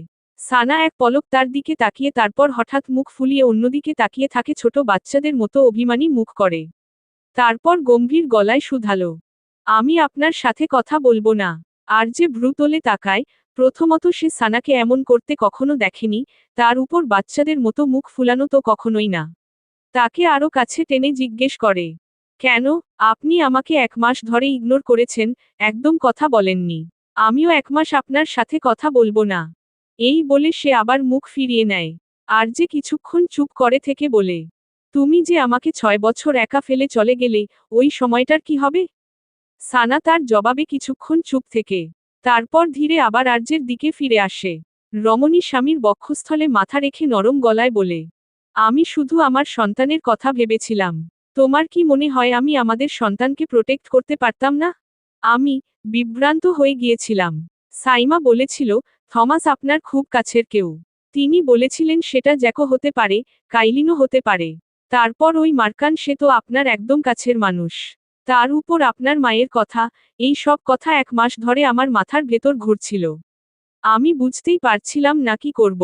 আমি শুধু একটা জিনিস জানতাম, আমাদের সন্তানকে বাঁচাতে হবে। কিছুক্ষণ নীরবতা কাটিয়ে তারপর হঠাৎ আরজে তাকে শক্ত করে জড়িয়ে ধরে। এত শক্ত করে যেন আবার তাকে হারাতে চায় না। সানা নিচু গলায় আওড়ায়, আচ্ছা, আর যাব না। তুমি আর যেতেও পারবে না। সানা তার এমন কথায় একটু মাথা তুলে তার দিকে তাকায়। তার চোখে দুষ্টু ঝিলিক। সে হেসে হেসে বলে, আপনি কি আমাকে বন্দি করে রাখবেন? হ্যাঁ, একদম আজীবন কারাদণ্ড। সানা হেসে ফেলে। তারপর আবার মাথা রেখে দেয় তার বুকে। যদি রমণী আরেকবার চোখ তুলে তাকাতে তাহলেই বুঝতে পারত আরজের চোখের সেই অন্ধকার আতারা চিহ্নগুণ। সানা কথাটাকে হেসে উড়িয়ে দিলেও আরজে একদম সিরিয়াস ভাবে কথাটা বলেছে। সকালের সেই নরম আলোয় কিছুক্ষণ পাশাপাশি শুয়ে থাকার পর আরজে ঘড়ির দিকে তাকিয়ে ধীরে ধীরে উঠে বসে। আজ তার গুরুত্বপূর্ণ মিটিং আছে, জাইফেরার সাথে। সে একটু স্ট্রেচ করে, তারপর বিছানা থেকে নেমে শাওয়ারের দিকে হাঁটতে যায়। ঠিক তখনই পিছন থেকে সানার বিরক্ত গলা শোনা যায়, বুঝি না বাপু, ছেলেদের শাওয়ার নিতে 1 ঘন্টা কেন লাগে? আরজে দরজার সামনে গিয়ে থেমে যায়। ধীরে ধীরে আবার ঘুরে দাঁড়ায়। তার ঠোঁটের কোণে সেই চেনা দুষ্টু হাসি। সে ভ্রু তুলে বলে, আজকে 1 ঘন্টা না, 2 ঘন্টা লাগবে। কি হহ? ও আচ্ছা, তো এটা বয়স বাড়ার সাথে সাথে বাড়তে থাকবে। তাহলে তো আপনি বুড়ো হতে হতে 24 ঘন্টাই ওয়াশরুমে বসে থাকবেন। আরজে হাত গুটিয়ে দাঁড়িয়ে শুনছে, গভীরভাবে শুনছে রমণীর কথা। সানা থামে না, তার গায়ে আরজের শার্ট জড়ানো। সে বালিশটা কোলে তুলে বলে, আমি বরং এক কাজ করি, আপনার কাঁথা বালিশ সব ওখানেই দিয়ে দিই। আপনি ওয়াশরুমেই থাকেন। আরজে হালকা হেসে ধীরে ধীরে তার দিকে হাঁটতে শুরু করে। কণ্ঠ খাদে নামিয়ে আওড়ায়, উহু, সুইট হার্ট, আজ একসাথে শাওয়ার নেব, তাই 2 ঘন্টা লাগবে। কথাটা শুনে সানার চোখ প্রায় কপালে উঠে যায়। সে এক লাফে বিছানা থেকে সরে যায়। 2 হাত দূরে দাঁড়িয়ে হাত নাড়িয়ে বলে, কি? না না না, অসম্ভব ব্যাপার স্যাপার। আপনি 10 ঘন্টা বসে থাকুন ওয়াশরুমে, আমি লাইফেও আর কিছু বলবো না, তওবা তওবা। বিপরীতে আরজে থামে না, সে ধীরে ধীরে এগিয়ে আসছে। তার চোখে এক ধরনের দুষ্টু ঝিলিক। সানা তাকে এগোতে দেখে পিছিয়ে যেতে থাকে। আরজে মৃদু গলায় বলে, তুমি আবার টাইম আউট হয়ে গিয়েছ, ওয়াইফি। ইটস শাওয়ার টাইম বেবি, কাম। সানা তার দিকে তাকিয়ে একটা বালিশ তুলে ছুঁড়ে মারে। গুলি মারুক আপনার শাওয়ারে। বালিশটা এসে আরজের বুকের সাথে লাগে। আরজে সেটা ধরে ফেলে। সানা এবার সত্যিই একটু নার্ভাস হয়ে যায়। সে আবার পিছিয়ে যেতে যেতে বলে, দেখুন, আপনি ভদ্রভাবে বাথরুমে যান। আমি এখানে শান্তিতে বসে থাকব। আরজে কিছু না বলে এবার হঠাৎ সামনে ঝাঁপিয়ে পড়ে। এক মুহূর্তে সানাকে ধরে ফেলে। রমণী চিৎকার করে ওঠে, রানভীরও। কিন্তু আরজে ইতিমধ্যেই তাকে এক টানে কোলে তুলে নিয়েছে। সানা অবাক হয়ে তার কাঁধে ধাক্কা দেয়, ছাড়ুন আমাকে। আরজে হাসতে হাসতে বাথরুমের দিকে হাঁটতে হাঁটতে বলে, আজকে ছাড়া নেই। সানা তার কাঁধে হাত পা ছুঁড়ে মারতে থাকে। রমণী হঠাৎ ঝুঁকে পড়ে তার কাঁধে জোরে কামড় বসিয়ে দেয়। আরজে নির্বিকার চিত্তে সামনে এগিয়ে যায়। সানা মাথা তুলে খেকিয়ে উঠে, তারা চিহ্ন তোত্তা, বদলোক, অসভ্য। হ্যাঁ, সব তোমারই। তারপর এক ঝটকায় বাথরুমের দরজা খুলে ভেতরে ঢুকে পড়ে 2 কপত কপতি, আর দরজাটা ধীরে বন্ধ হয়ে যায়। সকালের ব্রেকফাস্ট শেষ হওয়ার কিছুক্ষণ পরই সানা চুপচাপ চলে এসেছে আরভির রুমে। ব্ল্যাক ম্যানশনের এই রুমটা অন্যগুলোর চেয়ে আলাদা। দেয়ালে কার্টুনের ছবি, খেলনার তাক, বড় একটা রেসিং কারের বিছানা, সব মিলিয়ে পুরো রুমে একটা শিশুসুলভ প্রাণচাঞ্চল্য। আরভি মেঝেতে বসে রিমোট দিয়ে গাড়ি চালাচ্ছে। সানা এসে বিছানার ধারে বসে তাকে কাছে টেনে নেয়। তারপর খুব যত্ন করে ছেলের চুলে হাত বুলিয়ে বলে, লিসেন ভীর। মমো, আজকে থেকে তুমি ড্যাডকে বলবে, মমো শুধু তোমার। আরভি একটু অবাক হয়ে বলে, ড্যাডের না? না, ড্যাড অনেক বড় হয়ে গেছে, তাকে আর মমের দরকার নেই। আরভি চিন্তিত মুখে বলে, কিন্তু ড্যাড তো বলে, মমো শুধুমাত্র তার। কবে বলেছে? প্রথম দিনই বলে দিয়েছে। বাক্যখানা শ্রবণ হতেই সানা মনে মনে দন্ত খিচিয়ে গালি দেয়, তারা চিহ্ন তোত্তা কেমন নির্লজ্জ, ছেলেকে এই সব বলে। রমণী তড়িঘড়ি করে মুখে বলে, না না, ওটা ভুল। মমো শুধুমাত্র ভীরের। সে ছেলেকে বুকে টেনে নিয়ে বলে, আজকে থেকে মমো তোমার রুমেই থাকবে, ড্যাডের রুমে যাবে না। আরভির চোখ চকচক করে ওঠে আনন্দে। সত্যি? হ্যাঁ, তুমি ড্যাডকে বলবে। Listen dad, Momo is only mine. Okay. এদিকে রমণীর মনে মনে চলছে অন্য কথা, অসভ্য লোক, আজকে এমন একটা শিক্ষা দেব, সারা জীবনে মনে রাখবে। সে মুচকি হেসে আবার ছেলেকে উস্কে দেয়। আর বলবে, মমো আজকে থেকে আমার রুমেই থাকবে। আরভি গর্বিত ভঙ্গিতে মাথা নাড়িয়ে হ্যাঁ বুঝায়। ঠিক তখন দরজাটা খুলে ভেতরে ঢুকে আরজে। সে এক ঝলক তাকিয়ে দেখে, মা ছেলে দুজন একসাথে বসে আছে। তার ঠোঁটে হালকা হাসি ফুটে ওঠে। কিন্তু কিছু না বলে সে আর চোখে তাকিয়ে সোজা আয়নার সামনে গিয়ে টাই ঠিক করতে থাকে। আরজে খুব ভালো করেই বুঝতে পারছে, তার ওয়াইফই তার উপর রেগে এখানে এসেছে। এদিকে আরভি মায়ের শেখানো কথা মনে করে বাবার সামনে গিয়ে দাঁড়ায়। সে বুক ফুলিয়ে বলে, লিসেন ড্যাড। আরজে ভ্রু তুলে নিচে তাকায়। হুম। আরভি গম্ভীর গলায় শুধায়, মমো শুধুমাত্র আমার। কালকে থেকে মমো আমার সাথেই থাকবে। Do you understand? আরজে কয়েক সেকেন্ড চুপ করে থাকে। তারপর ধীরে বলে, no, my boy, it's not possible. আমার বউ আমার সাথেই থাকবে। এই বিষয়ে কারো মতামত গ্রহণযোগ্য না। ছেলে হলেও না। আরভি সাথে সাথে দুই হাত কোমরে রেখে শক্ত কণ্ঠে বলে, no dad, my momo is only mine. Listen mister junior, তোমার মমো পরে হয়েছে, কিন্তু তার আগে সে আমার বউ। আর আমার বউ শুধুমাত্র আমার। ছোট আরভি রেগে যায়। নো, মমো মাই ওয়াইফি মাইন। মমো আমার রুমে থাকবে। ইম্পসিবল। এদিকে তাদের তর্ক শুনে সানা দূরে দাঁড়িয়ে লিপস্টিকের কালার মিলিয়ে দেখছে। তার মুখে গোপন আনন্দের হাসি। অবশেষে দুজনেই একসাথে তার দিকে তাকায়। আরভি সেখান থেকে বলে, মমো তুমি বলো, তুমি কার? আর যে ও ঘুরে দাঁড়ায়, ঠোঁটে দুষ্ট হাসি ঝুলিয়ে বলে, হ্যাঁ ওয়াইফি, বলো তুমি শুধু রানভীরের। সানা ধীরে আয়না থেকে মুখ ঘুরিয়ে বিরক্তসূচক দৃষ্টি নিক্ষেপ করে তাদের দুজনের উপর। সে হাত নেড়ে বলে, না আমি ছেলের, না আমি বাপের, আমি শুধু আমার, সানা খানের আর কারোরপতির। তারপর গানের সুরে টেনে টেনে বলে, আমি যে কে কারোরপতির। সে হাঁটতে হাঁটতে দরজার দিকে যায়। যাই, গিয়ে একটু কালনাগিনী আর বিটকেলকে লুটে আসি। ঠিক তখনই আরভি তাকে শুধরে বলে, মমো, ওটা তো, আমি যে কে তোমার হবে। সানা পা থামিয়ে ধীরে পিছনে ঘুরে তাকায়। বিরক্তি মাখা কণ্ঠে বলে ওঠে, হ্যাঁ হ্যাঁ জানি, জানি, সবাই শুধু ডিগ্রি নিয়ে বসে থাকে আমার ভুল ধরার জন্য। সে দরজার দিকে যেতে গিয়েও আবার ফিরে এসে ধপ করে খাটে বসে পড়ে। তার এই কাণ্ড দেখে আরজে ঠোঁট কামড়ে হেসে নিজের টাই ঠিক করে। তারপর ছেলেকে কোলে তুলে সানার সামনে আসে। ছেলের কপালে একটা চুমু খেয়ে বলে, রিশ, বি আ গুড বয়। আমার বউকে একদম বিরক্ত করবে না। আরভি সাথে সাথে কোল থেকে নেমে খাটে দাঁড়ায়। তারপর বাবার দিকে আঙুল তুলে বলে, আমি আমার মমকে বিরক্ত করব, তোমার বউকে না। সে দৌড়ে গিয়ে সানাকে জড়িয়ে ধরে। রমণী হাসতে হাসতে তাকে বুকে টেনে নেয়। আরজে কয়েক সেকেন্ড স্থির দাঁড়িয়ে থাকে। তার চোখে অদ্ভুত একটা সন্তুষ্টির ছায়া। সে চুপচাপ তাকিয়ে থাকে মা আর ছেলের দিকে। তার মনে হচ্ছে, এই দৃশ্যটাই যেন তার জীবনের সবচেয়ে বড় অর্জন। এই হাসি, এই ছোট্ট ঝগড়া, এই ঘরভর্তি উষ্ণতা, এটাই তো সে চেয়েছিল। রক্ত, প্রতিশোধ, ক্ষমতার খেলায় ভরা জীবনের বাইরে এই ছোট্ট পরিবারটাই তার আসল জয়। তার বুকের ভেতর এক অদ্ভুত শান্তি নেমে আসে। সে ধীরে এগিয়ে এসে সানার কপালে একটা চুমু খায়। তারপর হঠাৎ ছেলের চোখ দুই হাত দিয়ে ঢেকে দেয়। আর পরের মুহূর্তেই সানার ঠোঁটে দ্রুত একটা চুমু খেয়ে ফেলে। সানা অবাক হয়ে কিছু বলার আগেই আরজে দরজার দিকে হাঁটতে থাকে। সানা ছেলের দিকে তাকিয়ে মুচকি হেসে।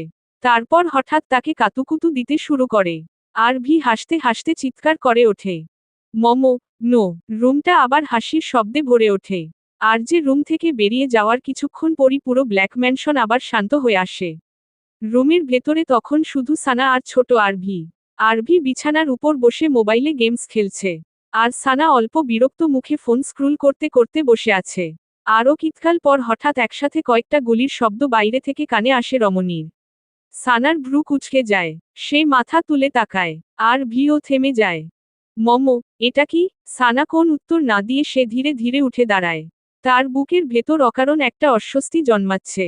সে দ্রুত জানলার দিকে এগিয়ে গিয়ে পর্দাটা একটু ফাঁক করে নিচের দিকে তাকাতেই তার চোখ বড় বড় হয়ে যায় নিচের দৃশ্য দেখে। ব্ল্যাক ম্যানশনের সামনে একটার পর একটা এসে থামছে সাদা রঙের ভারী এসইউভি, গাড়িগুলোর গায়ে কালো চিহ্ন। প্রতিটা গাড়ি থেকে নেমে আসছে ভারী বডি আর্মার পরা মানুষ, যাদের মাথায় কালো হেলমেট, মুখে অর্ধেক ঢাকা মাস্ক, হাতে অত্যাধুনিক অ্যাসল্ট রাইফেল। সানার বুক কেঁপে ওঠে। সে তাদের ভালো মতো চিনতে পেরেছে, এদের ব্যাপারে ডক্টর সাইয়েদা তাকে সতর্ক করেছে। এরা সোফিয়া জাওয়ানের কুখ্যাত ব্যক্তিগত বাহিনী, আলফা টিম। যাদের নাম শুনলেই আন্ডারওয়ার্ল্ডে আতঙ্ক ছড়িয়ে পড়ে। এই টিমের সদস্যরা মানুষ না, নরপশু। এরা কখনো খোলা আকাশের নিচে আসে না। সব সময় থাকে জাওয়ান ম্যানশনের বেজমেন্টে। আজ পর্যন্ত কেউ তাদের বাইরে দেখেনি। কিন্তু আজ তারা পুরো বাহিনী নিয়ে এসেছে ব্ল্যাক ম্যানশনে। মুহূর্তের মধ্যে চারদিকে শুরু হয়ে যায় ধ্বংসযজ্ঞ। মেশিনগানের অবিরাম শব্দে কেঁপে ওঠে পুরো এলাকা। আলফা টিমের হাতে অ্যাসল্ট রাইফেল, পিস্তল, ভারী এলএমজি মেশিনগান। আর শরীর জুড়ে ট্যাকটিক্যাল আর্মার। তারা চারদিকে ছড়িয়ে পড়ে। ব্ল্যাক ম্যানশনের গার্ডদের লক্ষ্য করে নির্বিচারে গুলি চালাতে থাকে। আরজের গার্ডরা প্রথমে কিছুই বুঝতে পারেনি। সবকিছু এত দ্রুত ঘটে যেন ঝড় নেমে এসেছে। উপর থেকে হঠাৎ একটা প্রচণ্ড শব্দ শোনা যায়। সানা মাথা তুলে আকাশের দিকে তাকায়, নজরে আসে দুইটা ব্ল্যাক কমব্যাট হেলিকপ্টার ব্ল্যাক ম্যানশনের মাথার উপর চক্কর দিচ্ছে। তাদের দরজায় বসে আছে দুজন করে শুটার। তাদের হাতে ভারী মিনিগান। পরের মুহূর্তেই মিনিগানের গুলি নিচে ঝড়ের মতো নেমে আসে। ব্ল্যাক ম্যানশনের গার্ডরা একে একে পড়ে যেতে থাকে। চারদিকে চিৎকার, রক্ত, ভাঙা দেয়াল, ধোঁয়া। কয়েকজন গার্ড পাল্টা গুলি চালানোর চেষ্টা করে। কিন্তু উপর থেকে আর সামনে থেকে একসাথে হামলার কারণে তারা ঠিকমতো দাঁড়াতেই পারে না। মুহূর্তের মধ্যে ম্যানশনের সামনে যুদ্ধক্ষেত্রের মতো অবস্থা। সানা জানলার আড়াল থেকে সব দেখছে। তার বুকের ভেতর ধকধক করছে। এই মুহূর্তে আরজে, জ্যাক বা কাইলিন কেউই নেই। আর সানা জানে মিসেস দিলরুবা খানমের সাথে সে আন্ডারগ্রাউন্ডের মিটিংয়ে গেছে। তার ভাবনার মধ্যেই সব সাদা এসইউভির মাঝখানে এসে থামে একটা বিলাসবহুল কালো রোলস রয়েলস। গাড়িটা ধীরে ব্ল্যাক ম্যানশনের সামনে এসে থামে। চারপাশে সাথে সাথে আলফা টিমের সদস্যরা প্রতিরক্ষামূলক বৃত্ত তৈরি করে দাঁড়ায়। দুইজন লোক সামনে এগিয়ে আসে, আব্বাস আর জিহাদ। আব্বাস গাড়ির দরজার কাছে গিয়ে দাঁড়ায়। জিহাদ চারপাশে একবার তাকিয়ে নিশ্চিত হয় সব ঠিক আছে। তারপর আব্বাস ধীরে গাড়ির দরজা খুলে দেয়। ভেতর থেকে ধীরে নেমে আসে সোফিয়া জাওয়ান। কালো লম্বা কোট পরা, চোখে ঠান্ডা, ধারালো দৃষ্টি। পেছনে দাঁড়িয়ে থাকা আলফা টিমের সদস্যরা মুহূর্তে আরও সতর্ক হয়ে যায়। সোফিয়া ধীরে মাথা তুলে ব্ল্যাক ম্যানশনের দিকে তাকায়। তার ঠোঁটে ধীরে ধীরে ফুটে ওঠে এক ঠান্ডা, বিপজ্জনক হাসি। সেই জিহাদের দিকে তাকাতেই সে বলে, লেডি, আরজে স্যার নেই আর না জ্যাক।